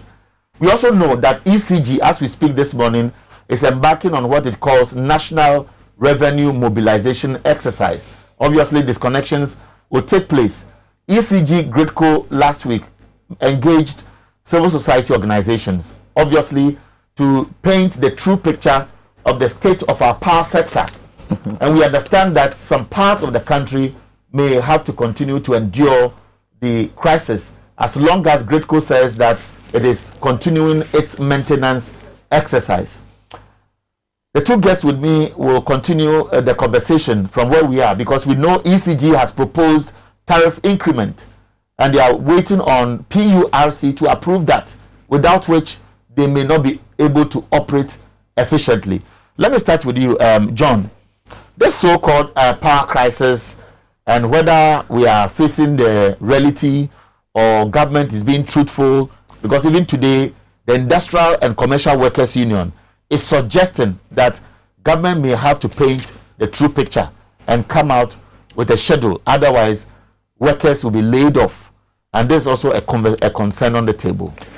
Okay, Eric, once again, it's unfortunate that we have to be devilled with these intermittent power cuts. Just as we, once again, we're about to transition from the ravaging effect of COVID, then the power-related issues also have set in. And I don't think that is also good for our economy. You know, today, every business relies so much on energy. I think with the technical people, they've come out to give explanations with respect to carrying out maintenance services and all that. But the question is, was it so that mandatory that you have to wait till things get out of place before you undertake such maintenance exercises? These are rational questions anyone at all will ask. Because you see, we are talking about a national security issue. Because when, as a result of somebody's decision, people will be rendered unemployed. We have a number of people on the street. It is in the interest of the government in power to even avoid this. Is it a matter of sabotage by these organizations? Wait till something happens. You know, you even mentioned that UCG is talking about undertaking revenue mobilization. Look, I'm telling you, Ghana if UCG is to work effectively, I like the way you said Ghana. It's so pathetic. Okay, when you look at the way and manner people work in this country, the attitude towards public service, my brother, sometimes you ask yourself, is it worth working but you have no option. If you have no option, you have no option than to work for children's future. We need to work on people's attitude. UCG, if they are to work effectively, we may not need to increase tariffs for 5 to 10 years.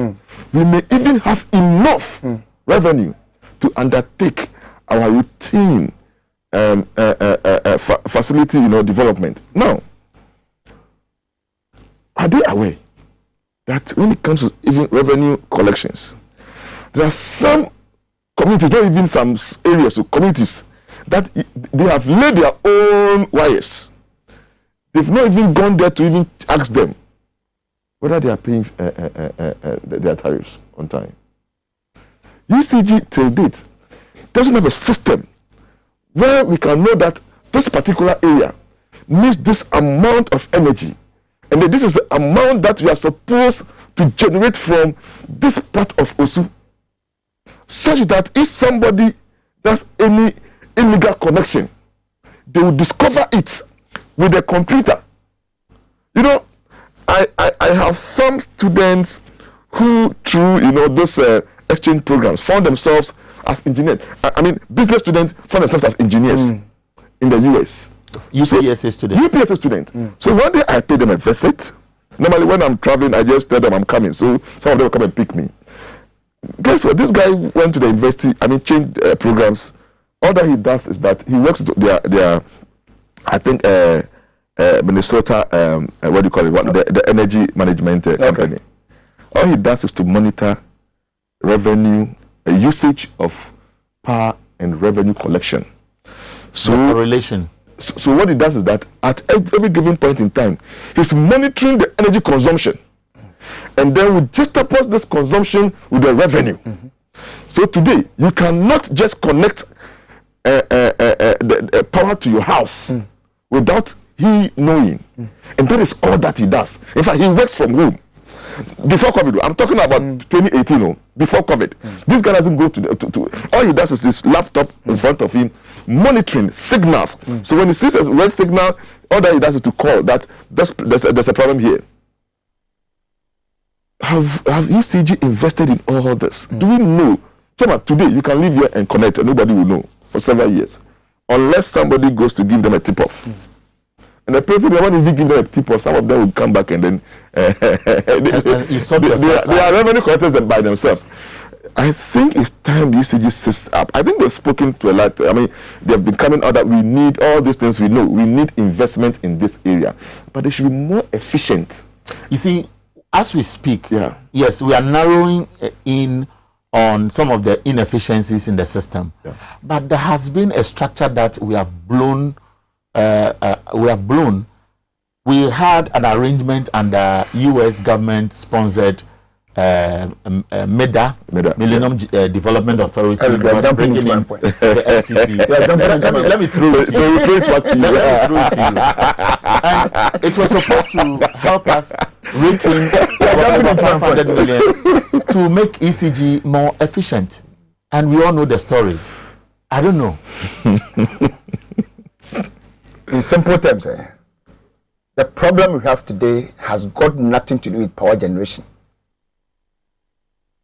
The current so-called, I heard somebody describing that pressure, or doomsday, whatever that you are having, that in fact, we are even told that this current doomsday is different from the former doomsday.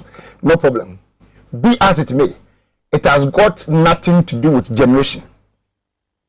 The past one that we had was on generational issues. We couldn't have enough generation. That was why there was the need for us to call for American Power, among others, to come and beef our generation so that there will be more power. Because the rate at which Ghanaians are seeking for power into their homes, legally and illegally, as my mother was indicating here, is much in that we needed more generation. And around that 2014-15 era that we had those crises, we didn't have enough generation. Thank God there were a lot of structures or policies or measures in place that led us to get enough generation. Now they say we have excess. Oh, I will come to that. We have enough generation. So what happens? There are 3 structures under the energy sector when it comes to the power sector specifically: generation, transmission, distribution. So the transmission bit is for GRICO. They transmit it, they take the power from VRA, which is or the IPPs. Yes, or the IPPs. You know, VRA coordinates all the IPPs. That is what they do. You know, I've been with the energy ministry before, so I had time to learn about most of the the energy issues. So the VRA's main duty is to coordinate all those generational bodies into a pool. Talk of what do you call it? Asogli and all those people. Yeah. You put all of them together as generation. Then you give it to GRICO to transmit, to distribute, to ECG, and then ECG will then bring it to us as the final consumers. That is the whole process. So those are the 3 main structures. Stages. Now, VRA has no issue as you talk today, but which will have the issues? It is GRICO and ECG. The transmission and the distribution bodies, they are those who have problems today. What is their problems? Finance. Simple. They need money. But the people in charge of the jobs are saying that it is an issue about maintenance, working on bulk supply stations. Okay, so then it comes to answer my question. Money. What are you going to use to do the maintenance? Is it no money? Don't you need money to buy certain equipments, to replace certain things that you think they are old, which cannot help us now? You need money to buy them. Where is the money coming from? Government. So it is the duty of government today. Our humble energy minister, you are very new in the ministry. I can say without fear that you don't know anything as you sit here. You don't know anything. You have worked there before. Yes, you can never learn within 3 months. It's not possible. Eric, I'm telling you, I know what I'm talking about. He will take not less than 2 years to learn. But he will speak through advisors. You see, that was why it was a mistake to have appointed somebody who was not an energy expert to that ministry. Because you need to understand them so that in case even the experts are lying to you, you can know. But here we are, you don't understand the systems. So if they come to tell you that, oh, this light, turn it to the back and it will bright here better than you turn the light to us, you believe it. But now, if you are an expert, you know that if the light faces us, the cameras can pick the pictures clearly than the light rather turning it back to us. So you understand? That's where we are now. Thank you. So now it brings us to the point that you were trying to make earlier. That at some point in time under the NDC era, they reckon that now that we have boosted our generation, we need to also boost our distribution and transmission. So they started some works on transmission lines from Prisia to Kumasi, Abuazi to Prisia, among others, several other transmission lines to be done by the GRICO. And then the ECD too, they needed some money to boost them so that the distribution work can work efficiently. That led to that 500 million that you are talking about. Let's get that money through MEDA and come and strengthen our distribution system so that these things that my brother was naming, they can have that kind of systems, be able to track and make sure that we have an efficient distribution system under our ECG. Where is that money? Out of negligence, out of inefficiencies, we've lost it. It's gone. Now, as you sit here, PDS is no more. How much money was PDS able to make in the name of ECG? Do we know? Have they been audited? What is happening to us? They took state assets, but we don't know what happened to our assets. But ECG staff should know. They have a union. No, it is not a matter of ECG staff. Eric, this is an asset that belongs to Ghana, and it was given to a group of people to manage it, make profit, take some, give some to Ghana. What happened to it? Their contract has been terminated. That's what we are told afterwards. But they worked for some period, not less than 6 months, if I'm right. What happened? How much money were they able to make? How much money were they able to recover? And now we are here, we are told that they are going to, embark on revenue mobilization at this stage. If ECG that I knew and the kind of policy and structure that were being put in place in the past, I knew that even if you take a place like Accra by now, there should not be any place in Accra or any house in Accra that will be having postpaid meter, or that should be having postpaid. Every household should now have prepaid. And if they have prepaid, you don't need to go on. You don't need to go on any revenue mobilization. John, just to wrap up on this.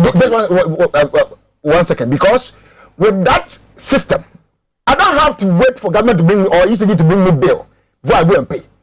I use, and I buy as many as I want, and I use. If it's finished, I go to buy a new one.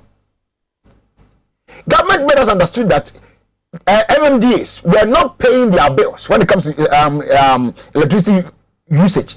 So in I think 2019 or 2018 budget, they indicated that they were going to ensure that all the ministries jump onto solar panels among others, so that they will be feeding their own, or they get their own prepaid meters and so on. Thank you. The question is that what they are doing now? So go to the various ministries. You reckon that none of the things were happening, and they are still on the same old structure that they are falling on. Go to the energy ministry. You find a very long stretch car park which is made in front of the energy ministry. The entire roofing of that car park is supposed to be solar panels. Go and check whether they are working at the energy ministry. I am telling you. So is it that somebody is benefiting from all the flaws in the system? That is why we allow things to go the way they should, because he has made reference to pledges we have made in the past. Let's use electricity wisely. Let's ensure that when we are not doing anything, let's put lights off. At the ministries, departments and agencies, let's ensure that staff do not abuse the state by just misusing energy and so on. It makes reference to plans to install prepaid meters, and we have a tall list. Just 2 years ago, we all were in this country when ECG decided to go to Kwame Nkrumah University of Science and Technology, go to CATH, go to other public institutions to cut them off because they were owing. And all of us were crying. Eric. So what really is the problem? John. Let me tell you something funny before John comes in. Very funny. Okay. I was using the prepaid meter. I went for prepaid myself for my house. I traveled one time, came back, and my prepaid has been changed to another prepaid. Who changed it? ECG people came to my house, took off my meter, and put a different prepaid on it. They do that routinely? No. Is it that somebody? No. You change from postpaid to prepaid. You don't change prepaid to prepaid. What I know is from time to time, the prepaids that they've installed, either they've given a contract to somebody or they come with some reason. Eric, if I had been in the house, that gentleman or that person who came in there would have never tried that. What could you have done? Oh, I won't ask you. All right. Move on. Okay. So you see, I really want to swing into those the financial issues when it comes to those energy-related challenges we are facing as a country.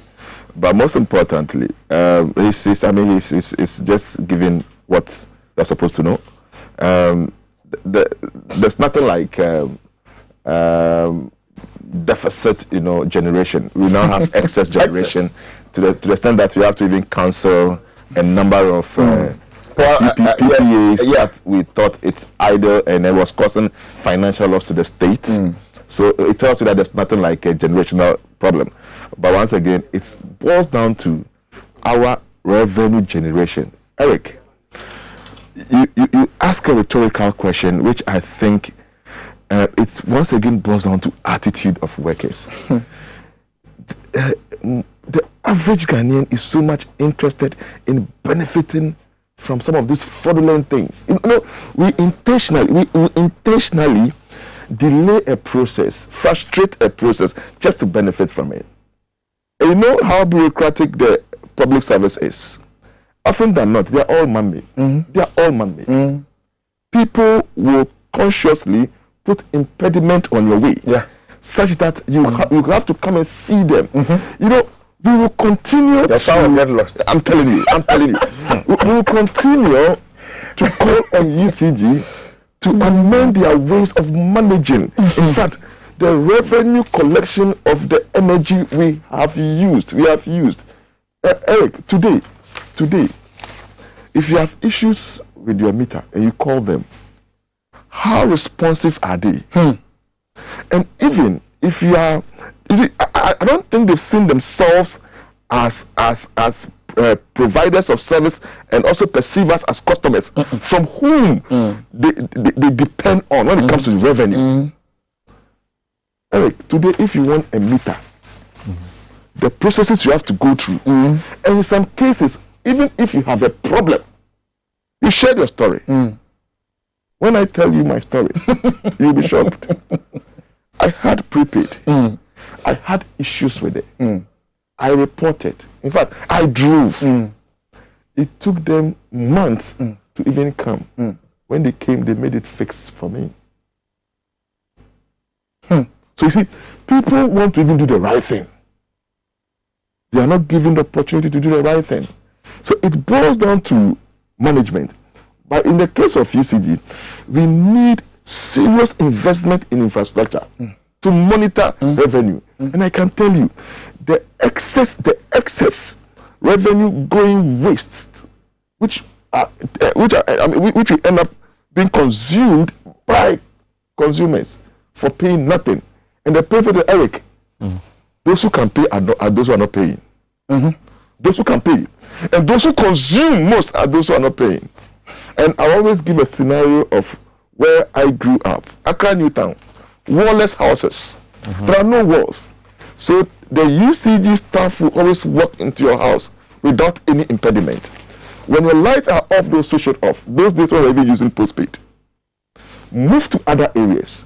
The East Lagos, the privileged society. How many of them are monitored inside? Behind the walls. I would say behind the tall walls, the walls of Babylon. This is where the issues are. The management. Now, generation is not a problem. But the management, how to generate revenue, enough revenue. Today when things are going west, you are putting up strategies. When? It should have been a routine. Routine exercise. Always generating. So that's why initially I said, is it a sabotage? Is it that they are the determinant of parties in power? We can pull a trigger if you don't give us what we want. If you try hitting at us, we'll show you where power lies. Because I don't understand UCG. The conversation around government, money or finances and so on has also been suggested in this way, that these companies may deliberately be sending signals to government that do the right thing, otherwise you suffer the consequences. Are they doing the right thing themselves? No, are they doing the right? And the issues we're talking about are the reasons why we are here. That people are consuming electricity for free. People even want to consume, they are not getting. They have to use the other way around to get what the meters and all that. Are they doing the right thing? Are they doing things right? You see, at the end of the day, the blame will always be laid on the table of the government. That's leadership. Because you appoint most of the leaders of these institutions. They are not independent.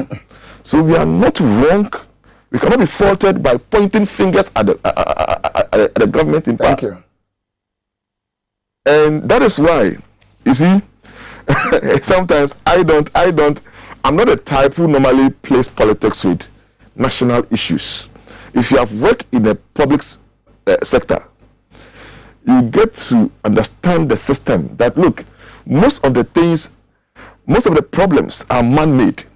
And it boils down on leadership to ensure that the right things are done. Eric, you see, we live in a country where there are so many political appointments in areas where those appointees don't even have the expertise. We've gotten to a stage where we should stop this issue of ministers heading, sectors do not necessarily need that expertise in those sectors. We've gotten past those stages. You know, once upon a time in this country, there was a home minister telling us that, oh, as for ministries, you don't need an expert to head apart from health and then finance. Who told you? Who told you? Can you take an account? Who told you? It is not done anywhere. It's a regular. You can't take an account. No. multiply. Look at fisheries ministries. Our minister. What my brother just said. It will take you. I mean, you are not a Superman. It will take you a minimum of 2 years to learn. To learn. Yes. So it's not of energy. So by the time you settle down, those unscrupulous technocrats would have dealt with you. Of course. Look, of course, I am not questioning. But we are questioning the caliber of people with expertise. Take expertise there. And you know, Eric, one point. The minister is supposed to be the one with expertise. I'm telling you. So that his deputies will learn from him. Thank you. Because the deputies are not given appointments. They are not given roles by the president. They are given roles by the minister. You see, it's an interesting point. We'll come to this because I'm looking at then what is the role of the typical public or civil servant who is paid by the taxpayer and supposed to be the gatekeeper. We'll come here. Okay. Let me read it. Eric, I'll come back to it. I'll come back to it because I would prefer we spend time discussing this issue than to bring another topic that we might be able to digest effectively. This one says, glorious belated happy birthday to Chairman Stan, who said, Dogbe. God bless him where he can imagine from Kinkaka inside Takwa. I'll read this one because I missed that birthday celebration. I hear there was some tears here and there. See, I don't blame the children because the system is broke and no leadership to check the system. Typical Ghanaian attitude. You wait till it kills or destroys before taking steps, and it goes on and on. Talks about Dumso, talks about what John Mahama did, car power, Atuabo, gas, Esla fund, 250 million cedis. I don't understand. And what else should Mahama do again? He cannot be blamed for this current crisis. And this one came from Zachariah. Chairman, host, how on earth can 1,800 prisoners escape from a prison where the prison officers sleeping in this in Nigeria? And if it happened almost a week ago now that our leaders are ringing the alarm bell, do you think the escapees will still be hanging about in Nigeria? It goes on and on. This one is from Ablade. Kwabenya, this one is from Eben in Kwabenya. It also talks about the Nigerian issue that over 1,000 inmates escaping and Ghana prisons now alert. It talks about that concern. Eric, only a useless and incompetent government for over 4 years will still be criticizing the past government instead of working. Why were you voted for? No wonder that this election was rigged by MPP, only corruption. Yusuf in Tamale sent this text message. Good morning. Please, I'm enjoying the discussions from live from Suhum. I think the government must do something about our educational system before it comes too late. Elimon sent this one. Let me read two more quick, then we move on to the discussion. Good morning, Mr. Hyanyo and your panelists. I must say it's disgusting to hear from a lecturer from UPSA. He's echoing the untruth peddled in the campaigns. I'm sure he's provoked when you were talking about the bloated cost of the community day senior high schools, day schools. Okay. He's disagreeing with you. Disagree. Okay. That's okay. It's allowed. It's allowed. It's allowed. It's allowed. It's allowed. The claims of cost inflation, blah blah blah, were raised by the MPP about hospital projects, roads, and they have come to power. Nothing is happening. But I believe that when he has every reason to raise concern about what he thinks we could have done to beat down the cost, it should not be fair for anybody. It is not fair for anybody to launch attacks on the learned lecturer, but that's your opinion anyway.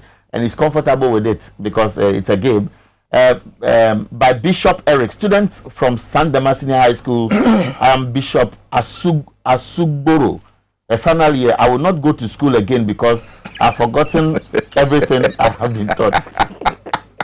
Charlie, producers, let's look for him and then get somebody to talk to him.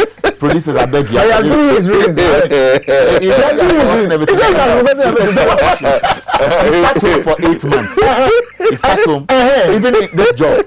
When I started this show, because I had stopped doing it for a long time, I forgot the normal things you do. It's like you're a reporter. You go stale. And that's basically what it is. And it's a serious issue. No, I think he's right in one way. So what is he going to do for? Now, so ECG telling us amount of revenue they can make from Ghanaians are not enough to run the energy sector. I think we as a country need to restructure and monitor our institution. This one came from Ricky Augustine. And so you were on the point. we're looking at, so we assume that the typical politician will assume of a typical politician, that's the perception, will go in there to satisfy his interest.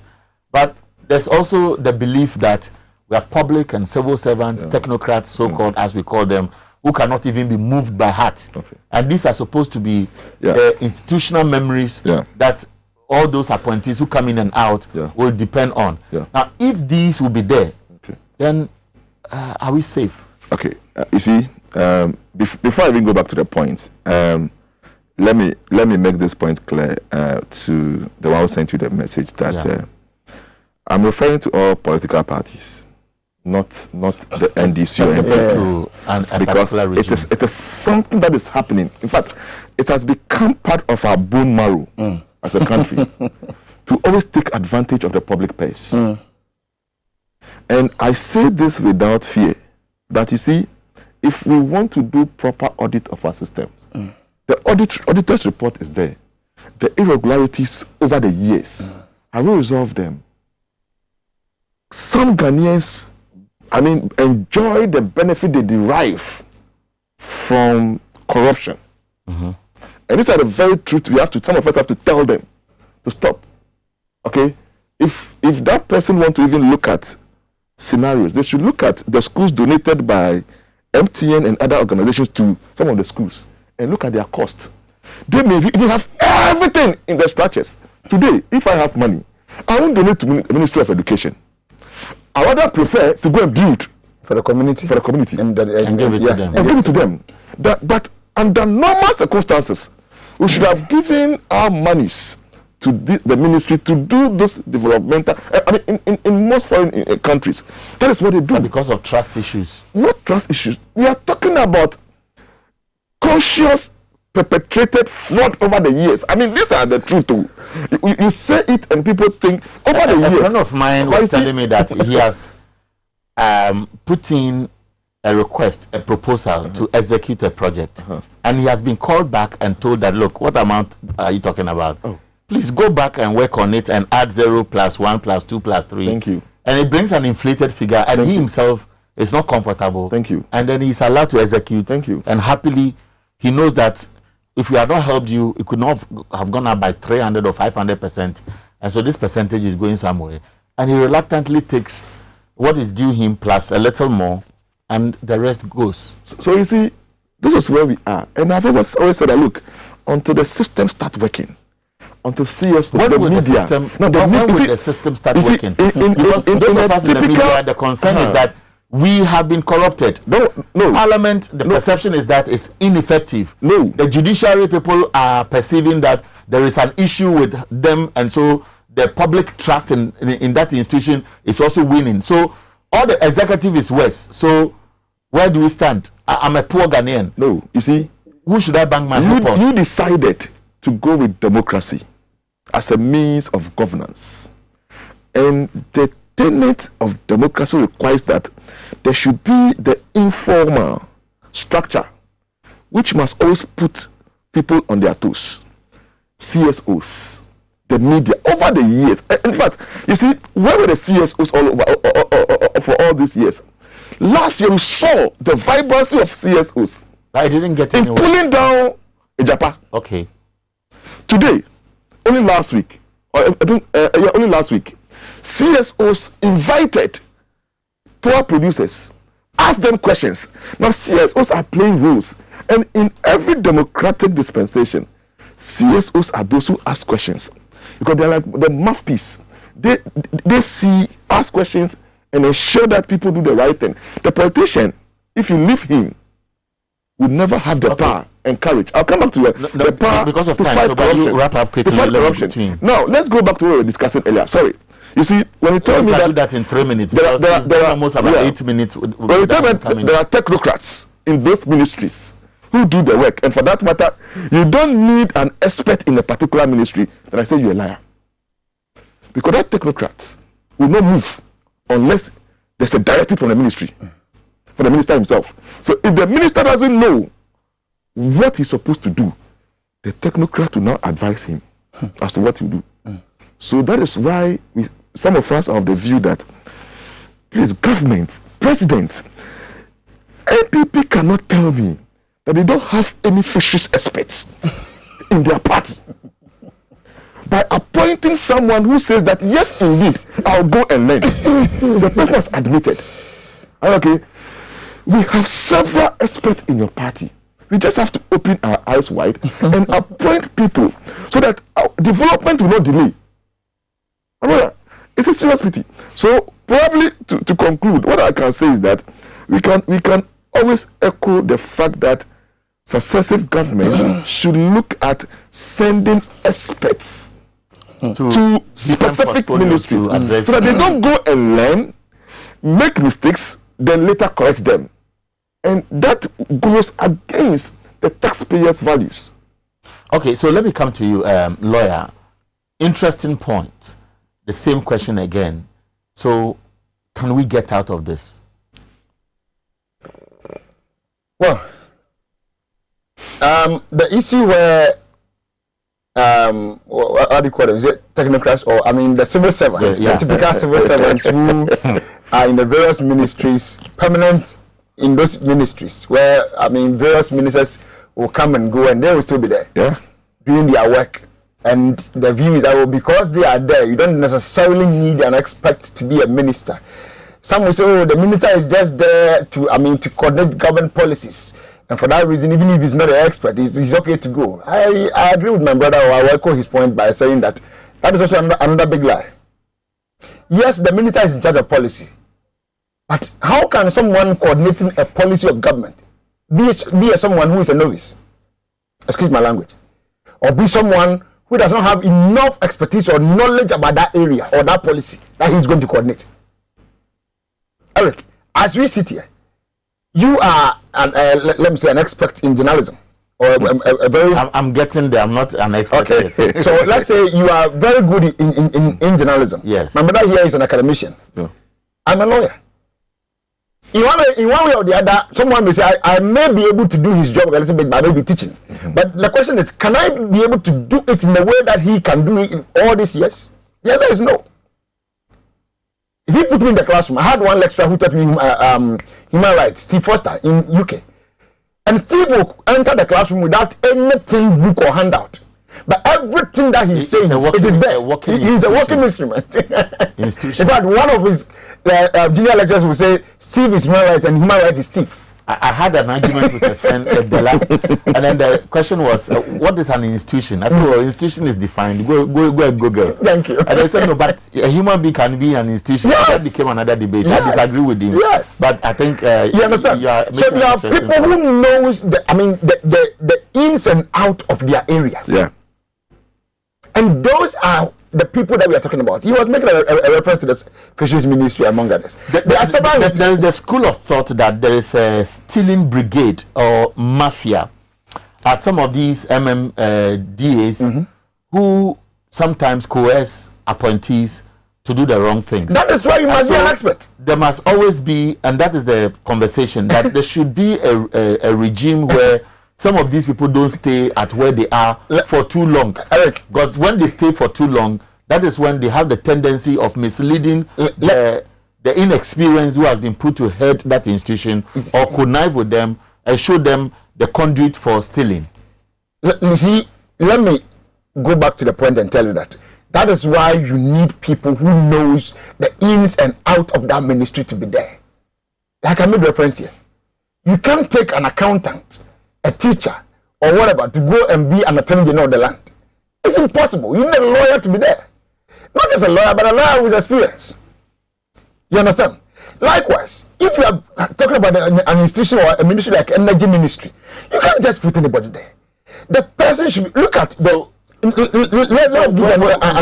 talk about managerial skills and they talk about expertise. They are two things. And so even those of us who went through the educational system to be trained as teachers, people deliberately read educational administration, and so they major in this area, and therefore they come out as people who would then be in charge of the administration of the various sectors in the sector. But Eric, and that's different from teaching. I don't know if no, yeah, but you know very well that if you are not very good at your area, you cannot even manage it. Sure.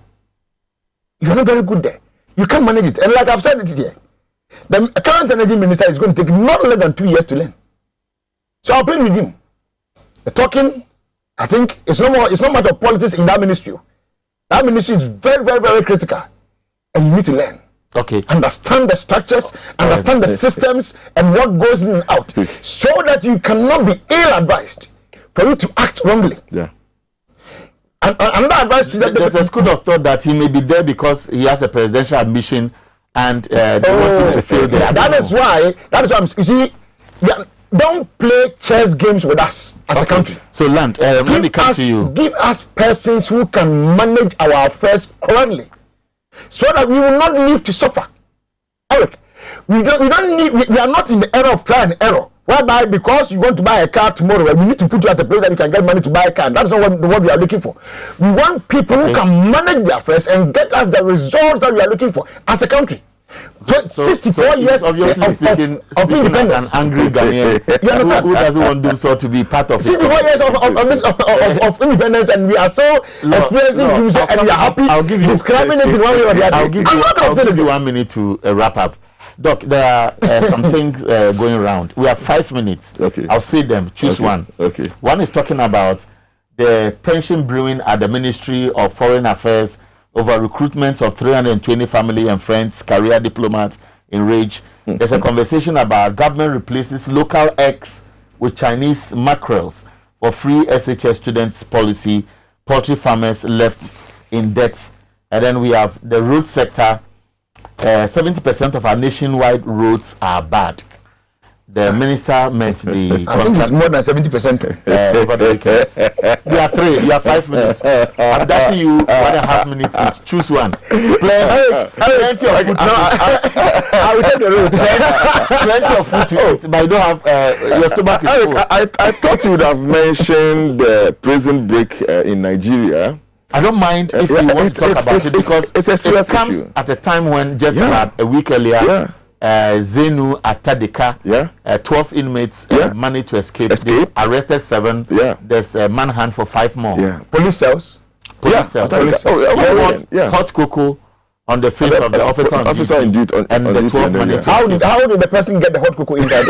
And the person was being ushered into the cell. How did the person get the hot cocoa inside? That is why there's a when you are police NCO at the counter, that's why there's a police. Check anything that enters the cells. You are doing your 1.5 minutes. You understand?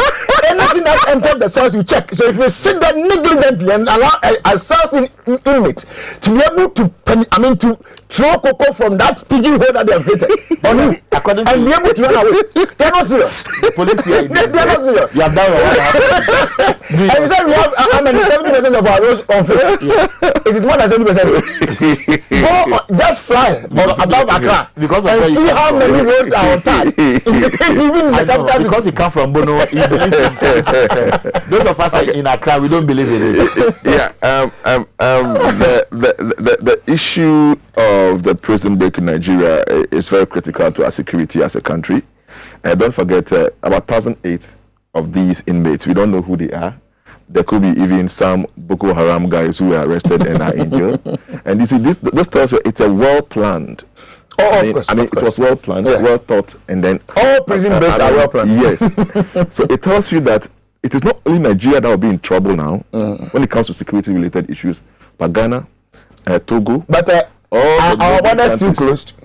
Yes. The land one is supposed to be closed. It's supposed to be, or it is closed? Which of the two? Is it closed or is it supposed to be closed? Oh, chairman. I'm asking so let me just finish here. But you see, in all this, I don't want us to go too much into that. In all this, notwithstanding all the things we have said, we all know that the focus was on energy ministry. Eh? Yeah. Yes. We all know the strength of NAPU. What he did at ministry, we didn't give that chance to have even performed. Yeah, he did well. If you have to compare him to some of the ministers, but all I want to put across is that government should be very mindful of the kind of people they are appointing to these areas. Let's get an expert. Experts forms the base when it comes to management. Every expert needs a managerial skill to lead. Okay. And if you're able to look at even Napo's case and the deputy, Amin Amta is 100% energy expert. Is Amin the deputy now? He's not. There's no deputy. There's no deputy now. Yeah, now there are no deputies. He was. He was a deputy. He was the deputy. Yeah. Okay, so we need experts in these areas. Well, it's about time. Good point, because if we get the experts, then spending money to appoint special assistants, 1, 2, 3, 4 around a so-called expert head in an institution would have saved money for us to develop. I want to wrap up by saying a big belated happy birthday to Stan Dube. Yesterday you had fun and it ended in tears. I want to say I missed it, but I have the video. I'll play it by all means on Friday, unless you come and pay for that video not to be aired. And then Prince Kasim Seneya Lubankudi. Yesterday was your birthday. Happy birthday, belated. And Araba Kubson is just popped up. It's also celebrating her birthday today. She's my girlfriend. When I was at Multimedia, the two of us were gelling. We were flirting. Everything was flirting for us. Yes, so I used the word gelling before I used the word flirting. I wanted to break it down for you to understand. No question was asked. I only repeated one of the words too. One of the attributes. And it was not just yes. Michael Dokosi also celebrated his birthday earlier this. Okay, so I think belated happy birthday to Stan and also to Michael and then to Araba as well. Yeah. To Prince and then Eduji. Okay. Tabaku is also in the line. Oh, okay.